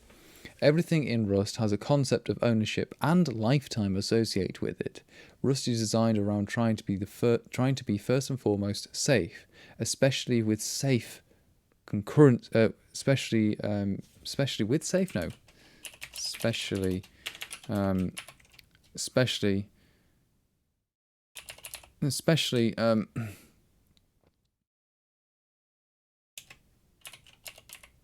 especially in concurrency with regards to concurrency. Yeah, Rust does derive from the C++ flow in terms of philosophy and style, but uses a more qualified focus, just linked to another article I wrote, declaration syntax, and many concepts from functional languages such as Haskell, from not Haskell, but from the ML family. It isn't just Haskell, but it is ML family.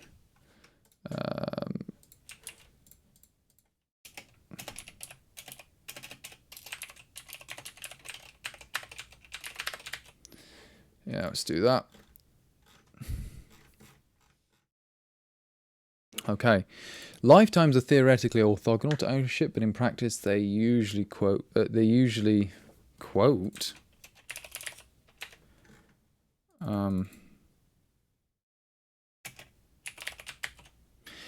are intrinsically coupled. I will not discuss the problems with object-based lifetimes in this article, because they do present another issue. It has a very similar issue. Again, you have a life. This time you don't have any agency, actually. It's just a hierarchy of lifetimes. And the problem is that a lot of things, lifetime semantics on their own wouldn't be bad, actually, and ownership semantics on their own would be bad. It's just well, they are bad. I don't know. I'm a bit rambling at the moment.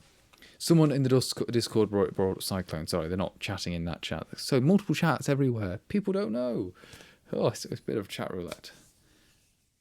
Oh, yeah, it does kind of have new semantics. Algo does, yeah. Yes, but it's the references, technically. I don't know if it might be the first. Algol had everything, to be honest with you, first. It's one of the only languages, Algol 60, that's ever designed well by a committee. It literally is. Algol 68 wasn't 60, yeah. Like, that's the surprising thing. Committees usually make everything bad. But let's not go there. The following Rust code can be used to demonstrate this responsibility transfer between different capturing things, such as lept statements. So I have a difference here. So I have a public struct foo with a value, which is an I32. I'm going to define a foo, and here and then I'm going to transfer the responsibility of foo to bar. And then when I try and use foo, it will be an error, but if I try to use bar, there is no error. Perfectly fine. Rust is an immutable by default language, but with the option to opt into mutability with mut. Immutability helps a lot with mathematical proofs for logic, since things can be flattened quite easily, but virtually all computers are fundamentally mutable things, even if the abstraction of immutability is a useful tool. As a result, the ownership semantic provides a few more rules to take into account immutability. The general borrow checker rules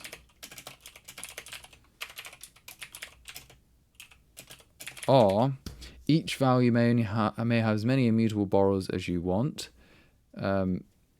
Each value may only have one mutable borrow at a time. Each value may not borrow immutably, and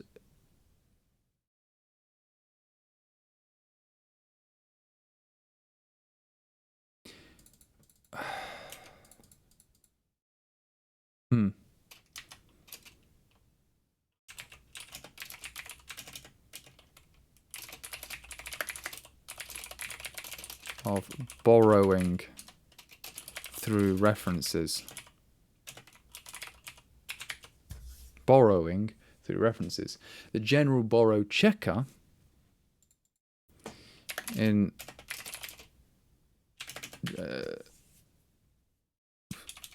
rules for the borrow checker are: each rule may say you may not borrow. This I kind of trying to make sure they were the same. Taking a value by self drops the original value. So that was another thing, is if you have a cyclical thing, it drops itself, so it loses the rule, which has to be. It's technically, this rule is implicit by the other things, but it's because you got a specific drop thing in there as well, which is part of the language. It does that just to make sure.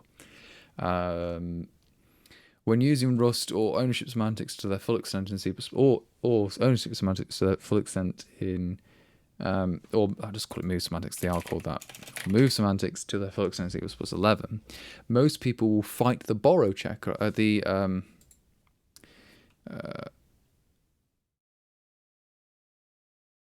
fight daily.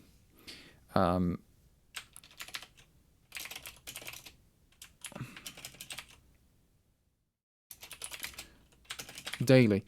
I need to rephrase that in a different way. So most people will fight a borrow checker daily, or find. Yeah, I know. Many people have found approaches to reduce these issues. Keep blocks small, struct small, etc.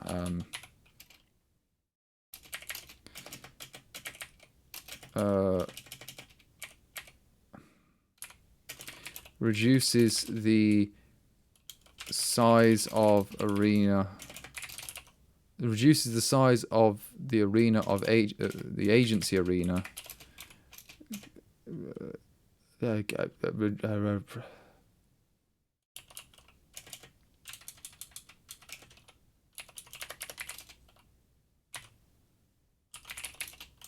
Reduces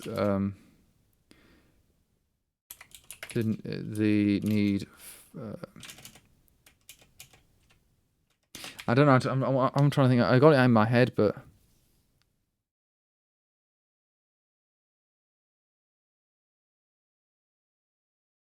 yes. So taking a value by self drops the original value is kind of true, but it's kind of misleading. Yeah, values are dropped when the owning binding goes out of scope. Yeah, that's a better way of phrasing it. I'll put that both in there. So thank you for that. I'm just going to copy that. Values are dropped will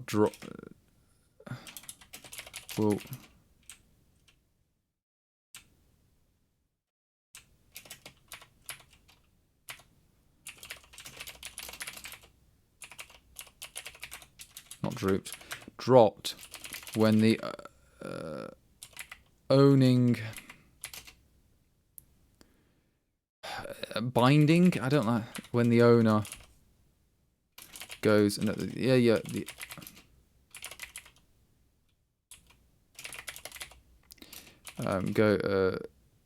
Goes out of scope. Yeah.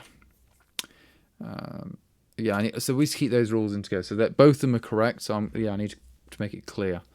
When using Rust or move semantics, most people will fight the borrow check.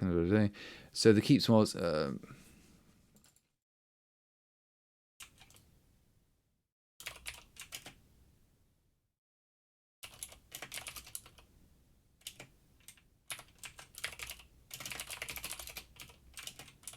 Reduces the size of the small and reduces and thus reduces the amount of responsibility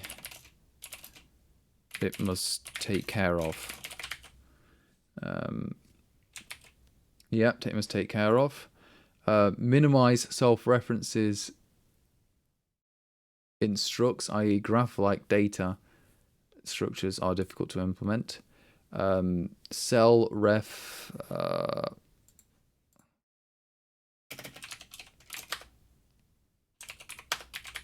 is that still common in Rust? RC. I know some people hate reference counting, but I know it's still effectively there. Are more common than many would like. The reason why I say reference counting is reference counting, if we go back to my little graph thing, reference counting, I would call this normal. But reference counting is not just normal, it is... so into my... I would rephrase reference counting. So reference counting, which is in my... Oops, I've got my thing upside down. Oops, it's a bit smaller than I want. Actually, let's go to...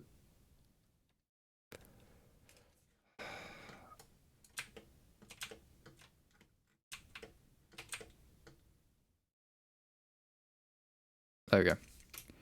So, reference counting. So reference counting actually couples two different concepts together.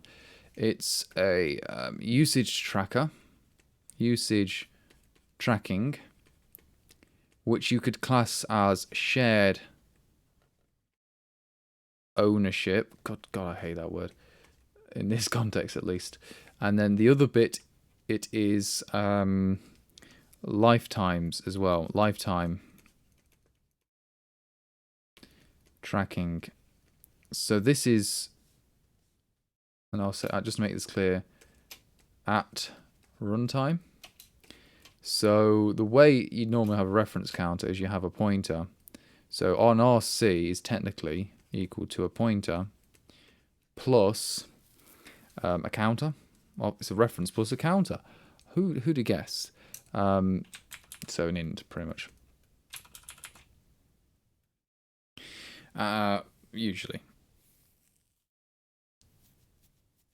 Yeah, so someone's saying earlier, so yes, the iterative version is optimized in the same loop as above. Yeah, it probably is, but it's one of those where I don't like high-level abstractions and like, yeah, I hope for the best that it would be, but in debug mode it won't be most of the time, like it just won't.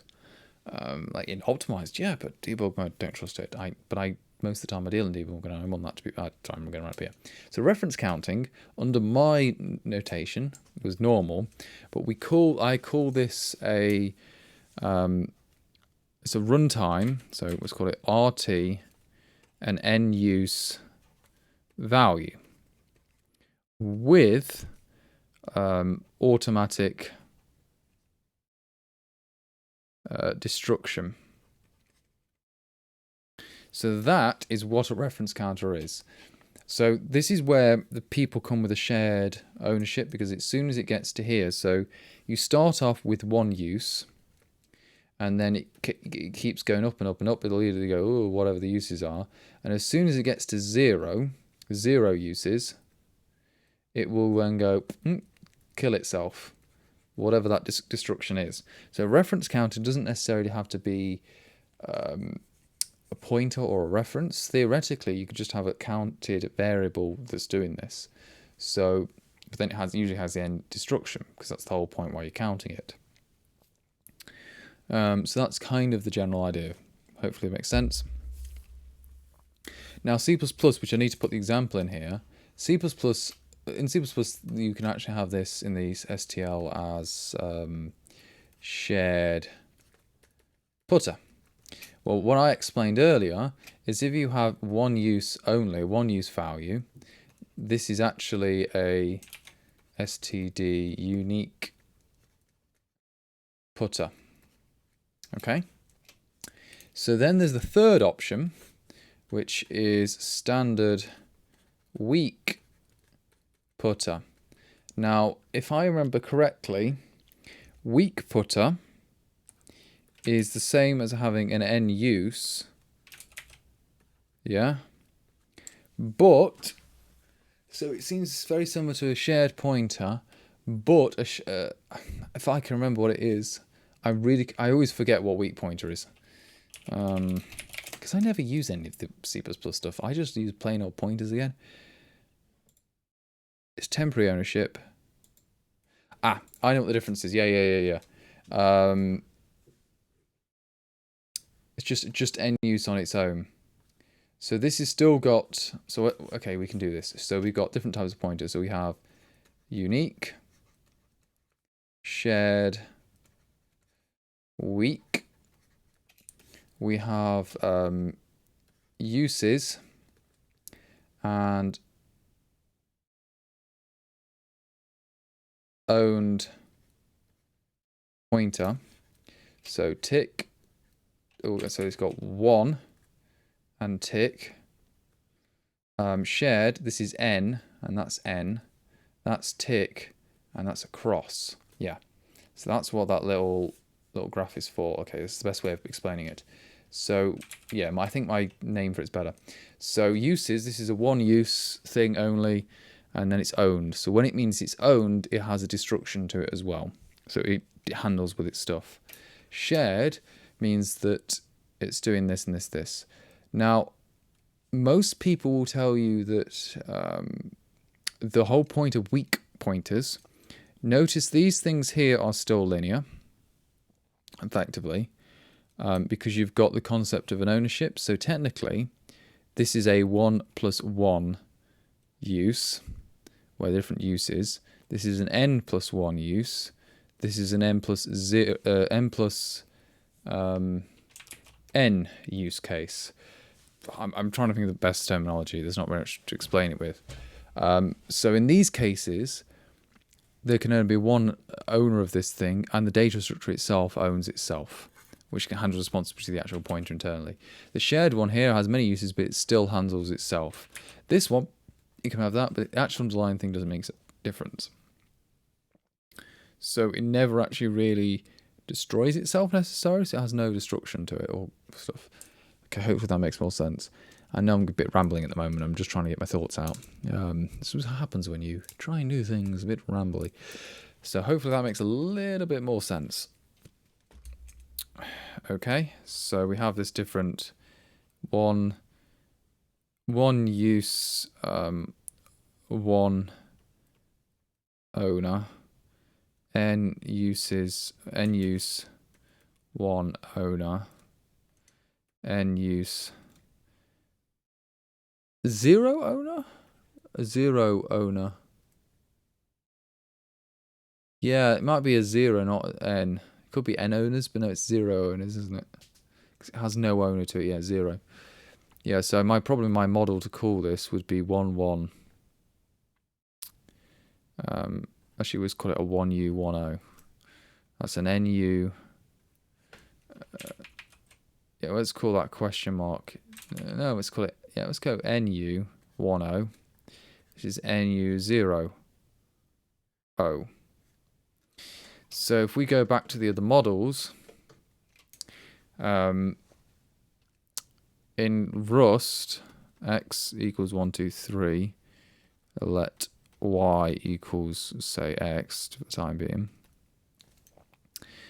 X has now been transferred ownership, but x in this case it's allowed to have 0, 1 uses technically, but it's only going to ever have one owner. So it's the more specialized case of a unique putter. So the unique is linear. This is affine. So yeah, that is where that one thing. I think my categorization is not bad. I don't know. I'm making up terminology. That's the whole point.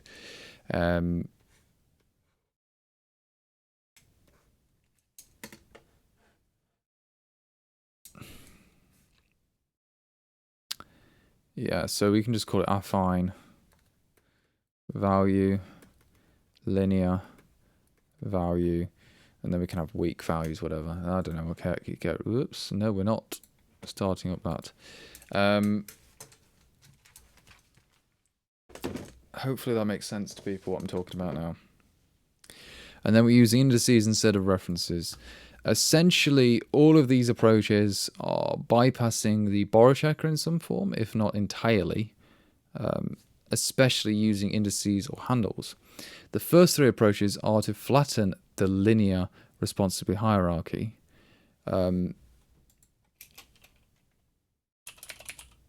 Whilst, yeah,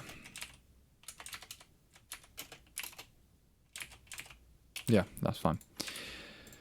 Ownership semantics are a form of affine substructural type system, which means they are fundamentally described by linear logic, and thus explains why it struggles to express nonlinear problems. Therefore,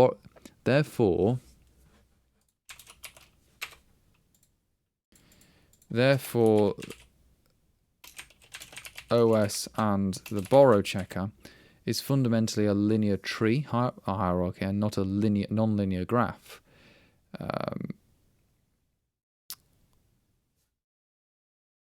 As described by its underlying formal logic. Many data structures, I said I got a different system here with the interpreter, and that's what you're explaining here.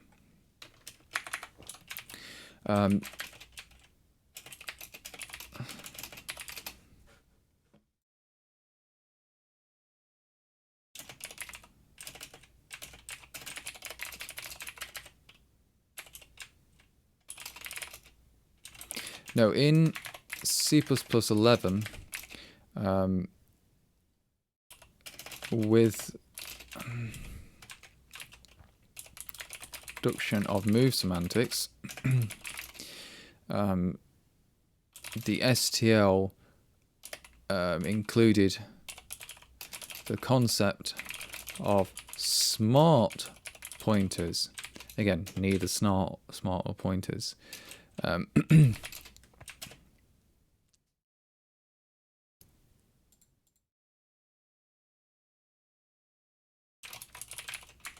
Yeah, I'm going to get rid of that where it says the rediscoverable. Oh no. They include the concept of smart pointers. Smart pointers, standard unique putter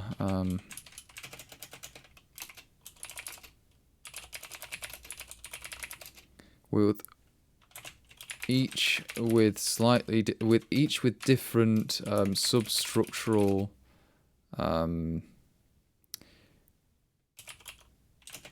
logic. It is linear, one use, self-owning pointer, shared pointer. This is a normal n-use self-owning pointer, and then standard weak pointer. This is technically a normal n-use non-owned pointer. So this is under my categorization.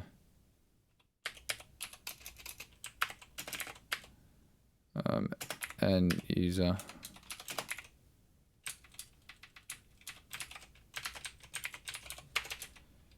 1 owner, in use 0 owner. Yeah. People making sense so far? I know there's many weird things going on here at the moment, but whatever.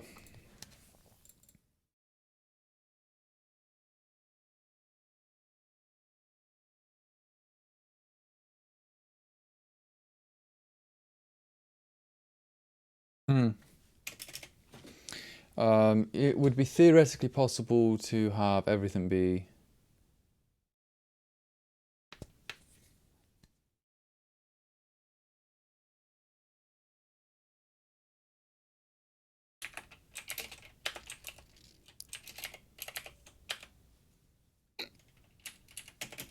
actually, this is one thing you can actually do, can't you? This is actually a pointer to an R value reference. No, it's linear. No, it is affine. 1 0 use. Non-owned pointer, which I'll class as a question mark U 0 owned. Yeah, that's correct. Is that correct? Making sure I've got that correct logic. So unique pointer is a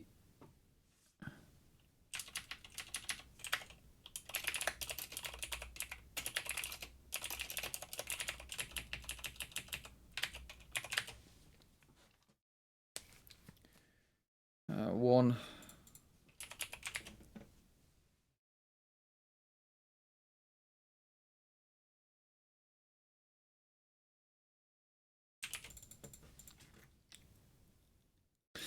Ownership, so MB ownership do have many practical use cases and can be used to prove the safety of numerous problems, reducing vulnerability, such as especially. Nice.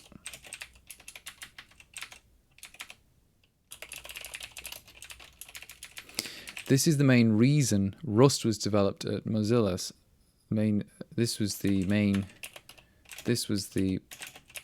main purpose why Rust was developed. Web browsers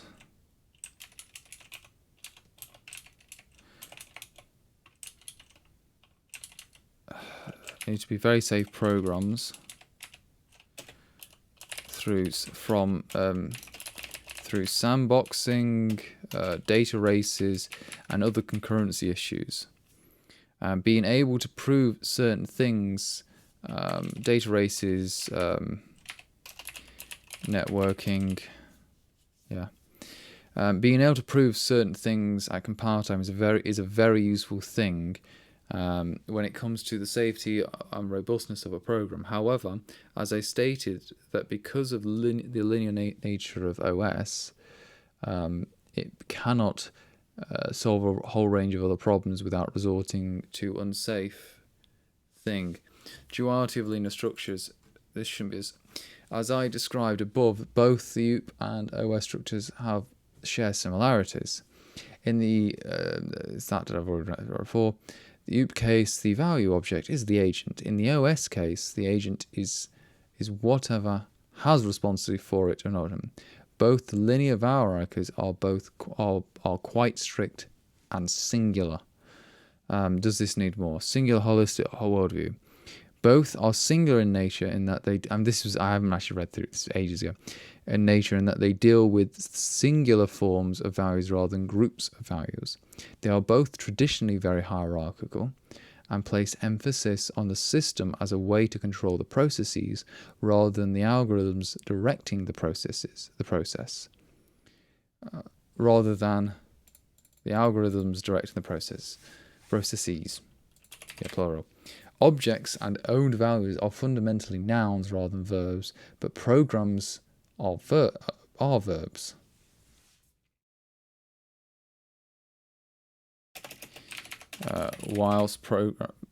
But programs are verbs. dealing with singular values can be very useful, but not everything is a value. Sometimes some things are fundamentally non-values, e.g. instructions, control flow declarations. I don't like the contraction. It is similar. Is there any other contractions in here? I'm also have to go and change the date of this publishing date, and I'll do it to like for whatever.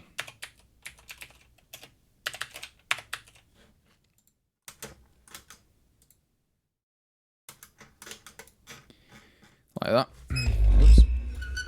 Ownership semantics are separate from lifetime semantics, but both require.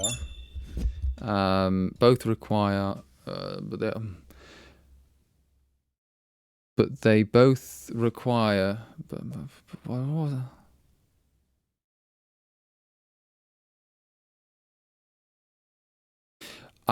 But they are both required to be required.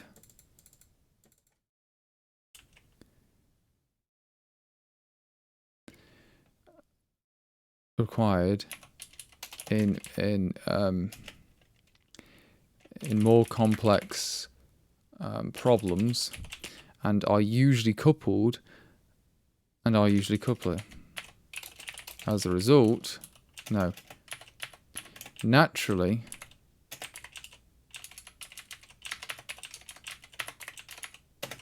because of the singular value-based nature. That's a bit.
In order to reduce, in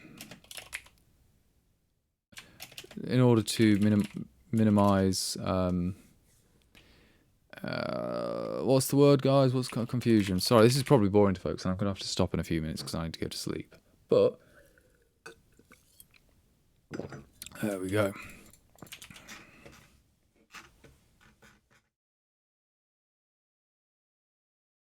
I need some more criticisms of OOP.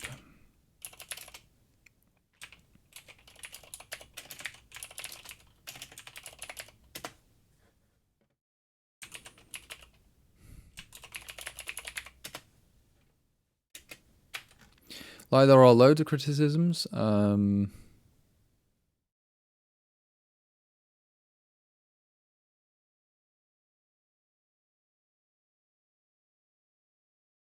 Like, I'm just going to take loads off, just literally off the Wikipedia, to be honest with you. No, I don't, because I don't actually know that one.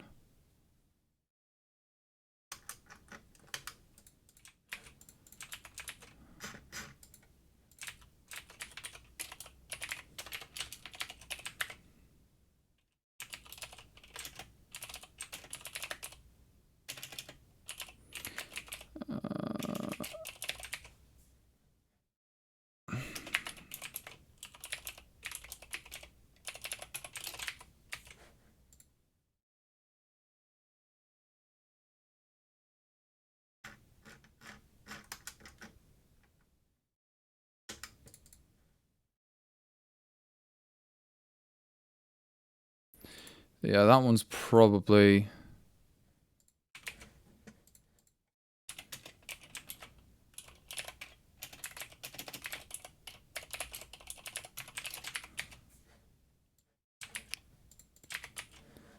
That one's okay. I got another one by Rob Pike.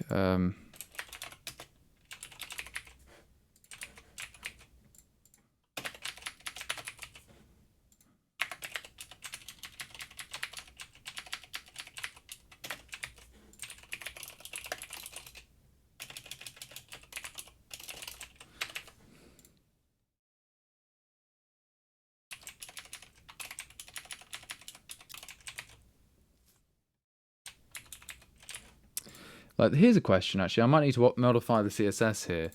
I may need to put some separators between the footnotes. Anybody know enough CSS to actually make me do this? Because this is actually like... I'll leave it for the time being. The other one I want to do was...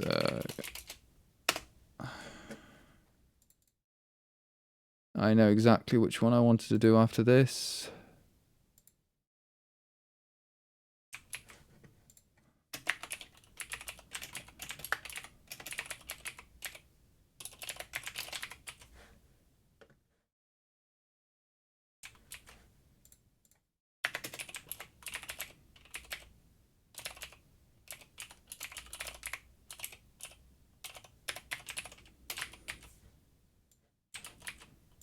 Again, I'm doing this just so people are like, oh look, I'm citing things.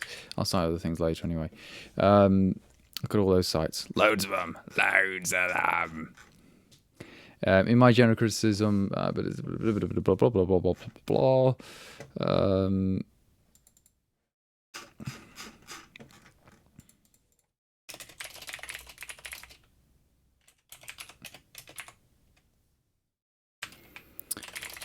Even though most of the... Oh no, I'm trying to say...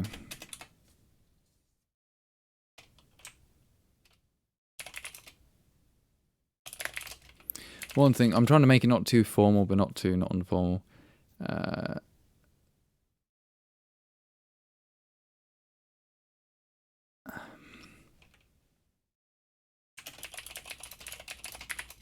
Asking whilst reading this article is, if ownership semantics are bad, what do you propose as a replacement?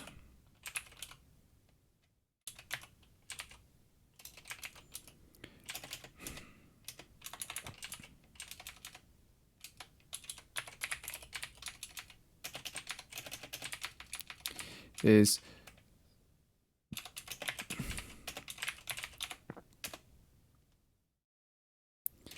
I personally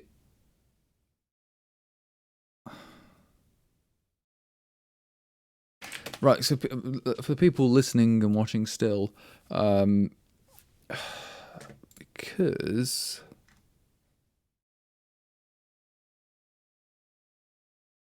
the idea I've got here, at least, is I'm trying to think of the best way of putting it.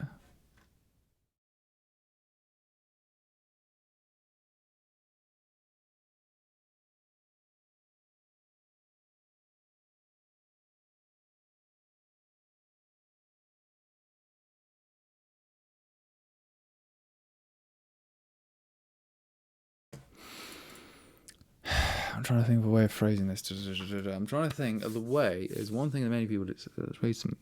My point is, I'm going to say is that one, knowing the cost of something does not mean.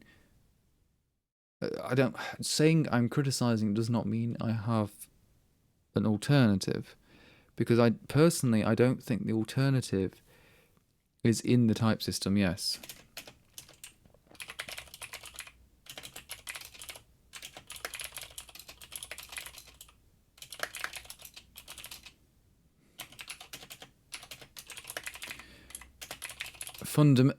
Fundamentally, in general,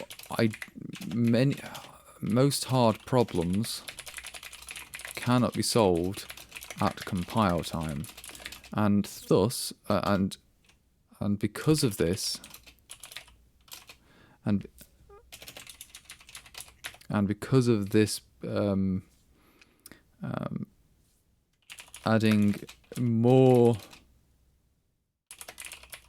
more and more concepts to the type system of the language will not aid in many things.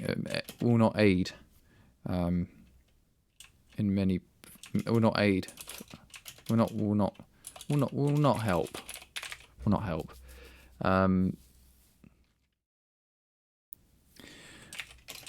A lot of the problems related to responsibility are better solved with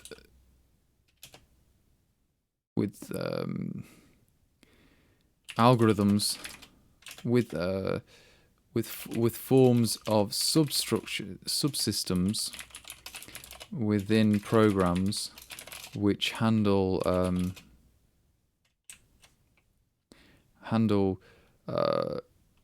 groups of things. I'm going to put things in like things, and hand out. No, and give out handles. I don't want to say give out, hand out handles. Give out handles of the object, of the thing, instead of a direct reference. This is equivalent. This is related to the approach many people use already to bypass the borrow checker through using indices / handles.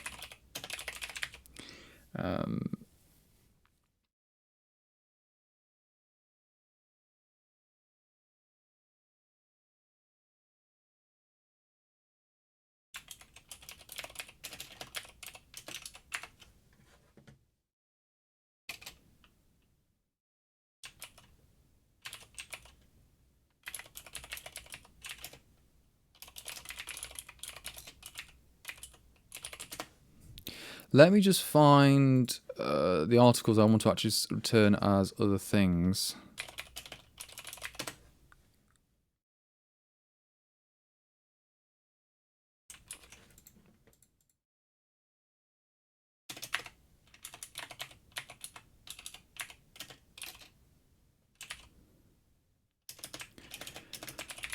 Handles can contain a lot more information than just an index. A common approach is to rather than a singular let's say a singular number. A common approach is to store a generation index alongside the number, alongside the index in the handle. If a generation has died, but the handle is still asked to be used, the subsystem can give out a dummy sentinel value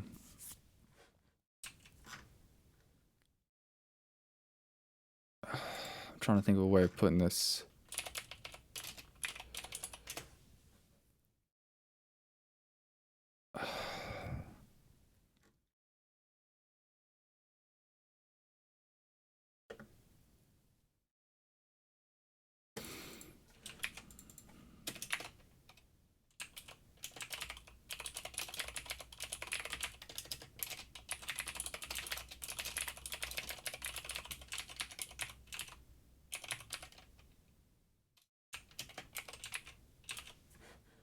I know what.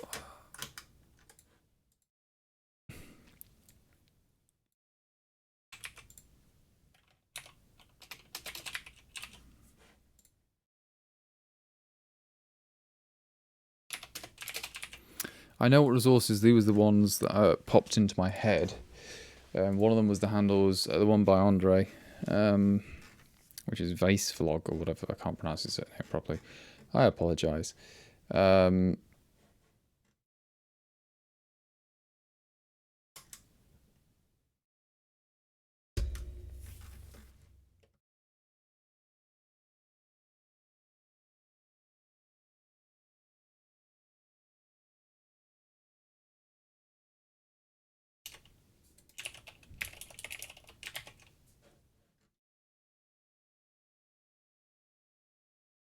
What is it? What's the article I'm thinking of? Because I'm just trying to give people fundamentally things that they can do.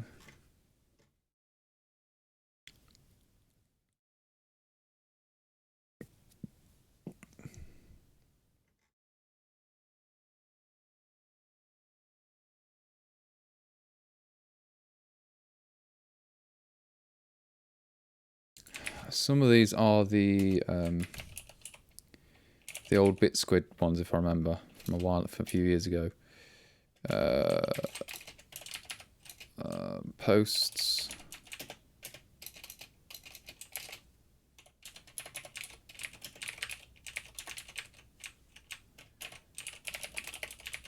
Because there were a few, if I remember. Now the people from BitSquid have gone to Our Machinery, haven't they?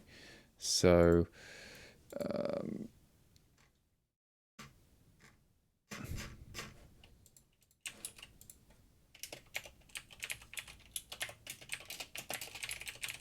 So I might see if... I'm not actually reading the Our Machinery stuff. I think they might have some stuff on this.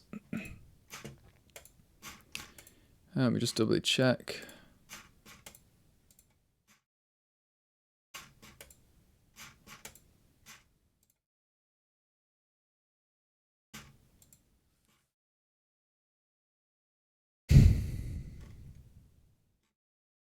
Let me have a look. Sorry, it's a bit boring now. People are not listening to me to talk and I'm just looking for random crap.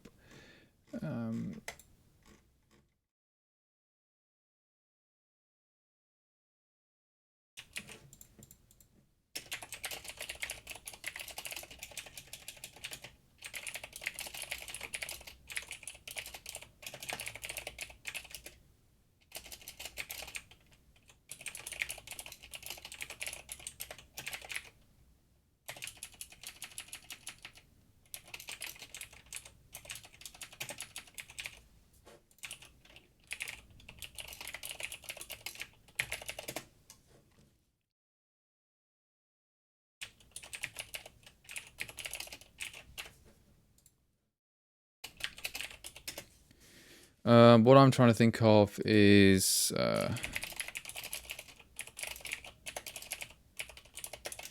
I want another...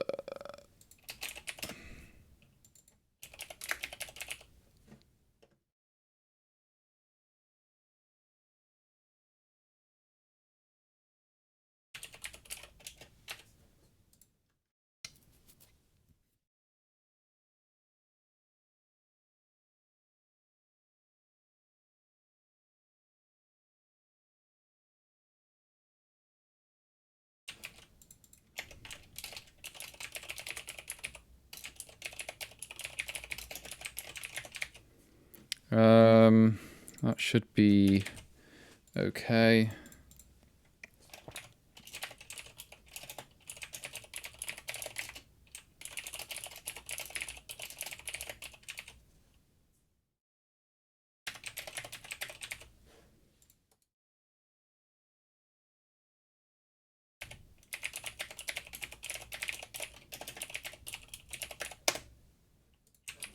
Yeah, that's the bit I want to do, so we don't even need to write the subsection. I can just give it directly the link. So I was kind of correct, actually. That was pretty good.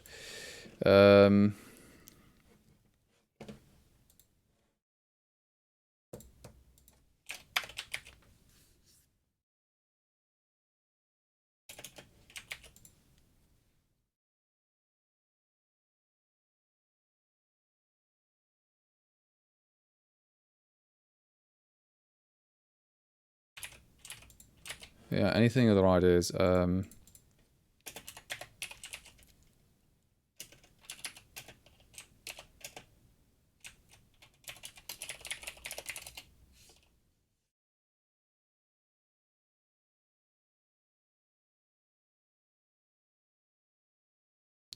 Right, I'm just looking at stuff because I was looking at some of the Go stuff, and here I'm going on my mini rant for the moment. Fixing the $1 billion mistake in Go by borrowing from Rust. Yes, the $1 billion mistake that people talk about is what is the $1 billion mistake? Oh yes, that is null pointers. Now my point is, I understand what they mean. There's two ways of looking at this. One is that yes, this is probably caused like $1 billion because of like null pointer dereferences. Okay. Then the other people way of view is that all null pointers are a really bad idea. The first one I probably agree with, but that doesn't mean I think they were a mistake. They were a problem that's caused this, but I don't think there is a solution. I'll explain. So the problem is that you have invalid memory addresses, fundamentally. That is the problem, is there's some memory addresses which are invalid. That's it. So the question is, how do you get into those invalid memory addresses? Now, the default one, zeroing things, means null. Now, most modern operating systems nowadays will reserve at least the first page, at least, and treat that as special, and say that first page will not be able to do anything. What's the best way of putting it? It won't be able to do anything like, if you try and access it, it'll just say, wrong, crash, not crash, but throw a hardware level exception, which is very, very useful. And that's why null pointers are really quite easy to catch. The invalid memory addresses that I do have are more common, are harder to get, are usually ones that are semi-valid. And now those ones are the tricky ones to find. I would say they're more, for my cases, I know not for everyone, but in my cases they're probably more common than others. And those are just, they're similar to like the double uses or the free after use, but they're more like, what's the best way of putting it? It's the case that I've just assigned the pointer to the wrong thing usually. That's what's happened, and that's something that's gone wrong. And yeah, so I don't think there is, and I don't think there's a way to solve this if you want to have unsafe things. So Tony Hall's thing was like null references aren't a bad idea. They aren't a bad idea.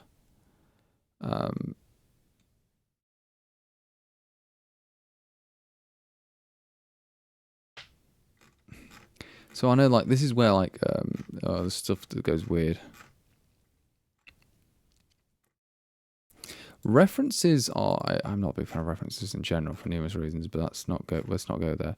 Because I don't think they're anything different than a pointer. They're just trying to say, yes, but this thing can never be nil, and it has to be at least assigned to, and it's like, I'm not going there. Not going there, it's too tired to rant. So I think this article's nearly done, by the way. I just need to clean it up like mad.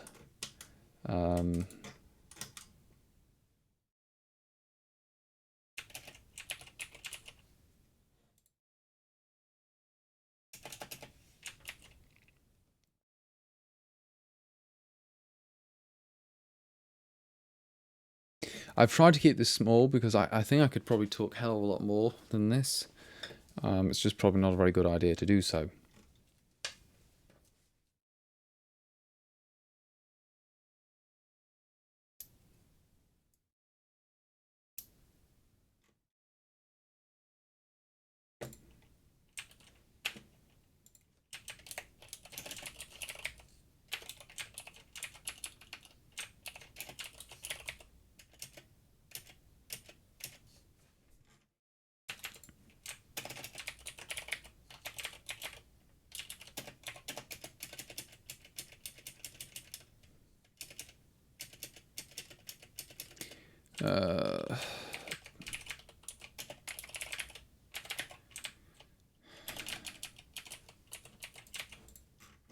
The only red text, I'll do that for the time being.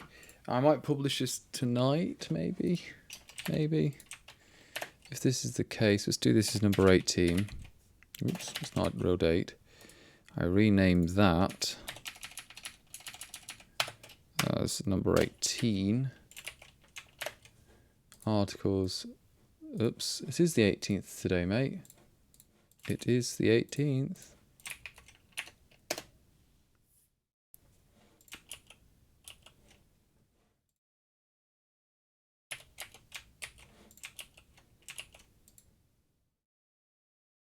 Whatever, at this rate, I'll publish it tomorrow, but yeah. Yeah. No, I won't publish before going to sleep. Now I'm publishing it tomorrow. I'm not. I was a bit tired. No, I'm not publishing at all. But the general idea, I'm thinking, the general idea is sketched. I need to do a bit more.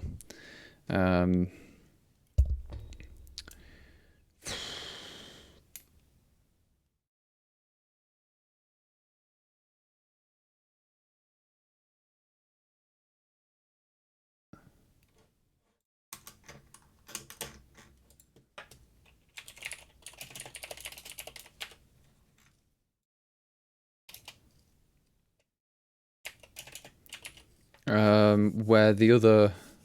Actually, I want to see if I can do this.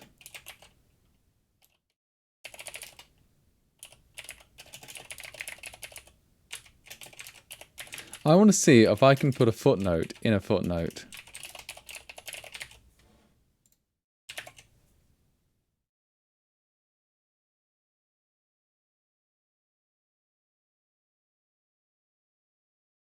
The answer is yes.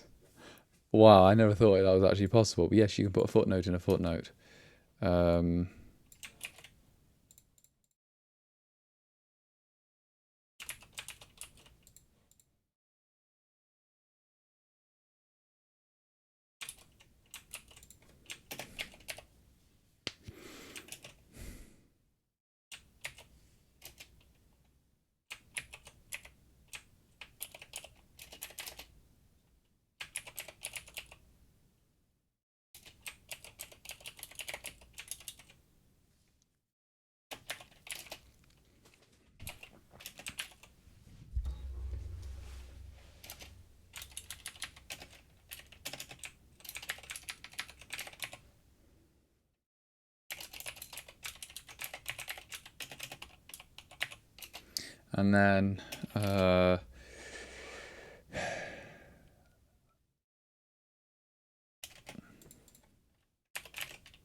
2 or more. So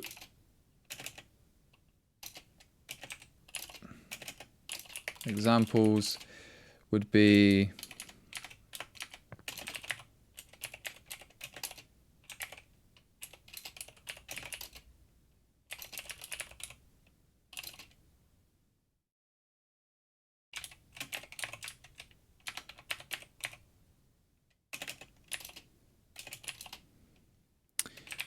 zero use, zero use, multiple use, one zero owner. So that's 1 or 0 use, 0 owners.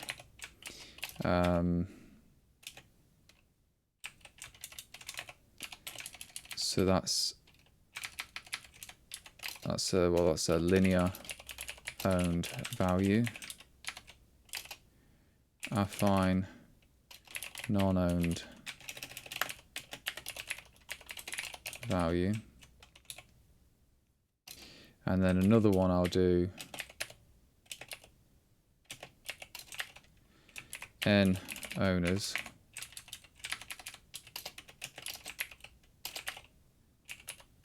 arbitrary uses, 1 owner, and then this is going to be going to quit after this, do this normal owned value.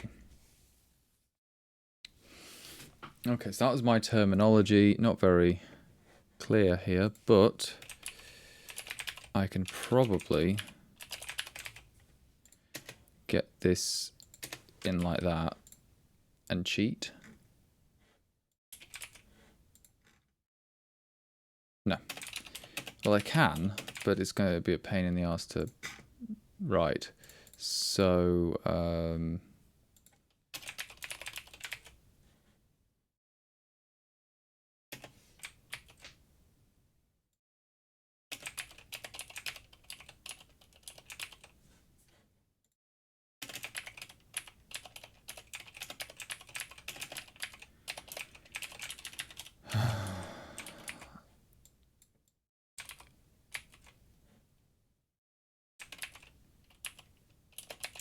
this is just getting hacks into here, aren't they?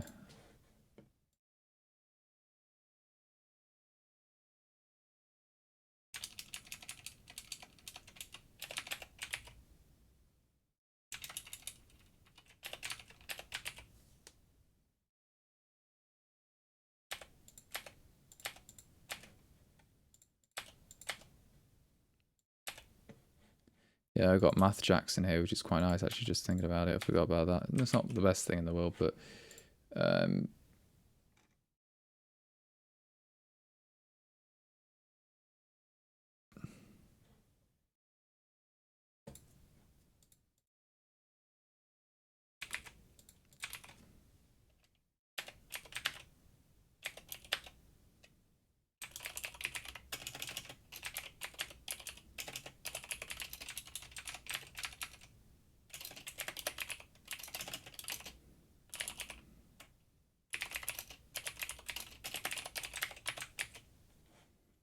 okay. So I think that should be enough.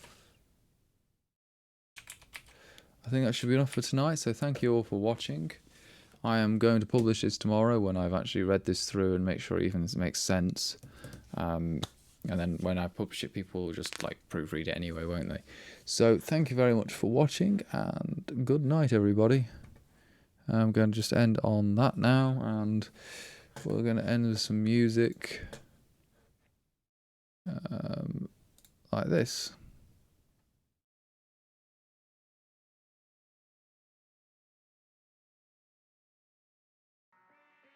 And I didn't get the music playing. You didn't hear any music. Wait, I'm being tired.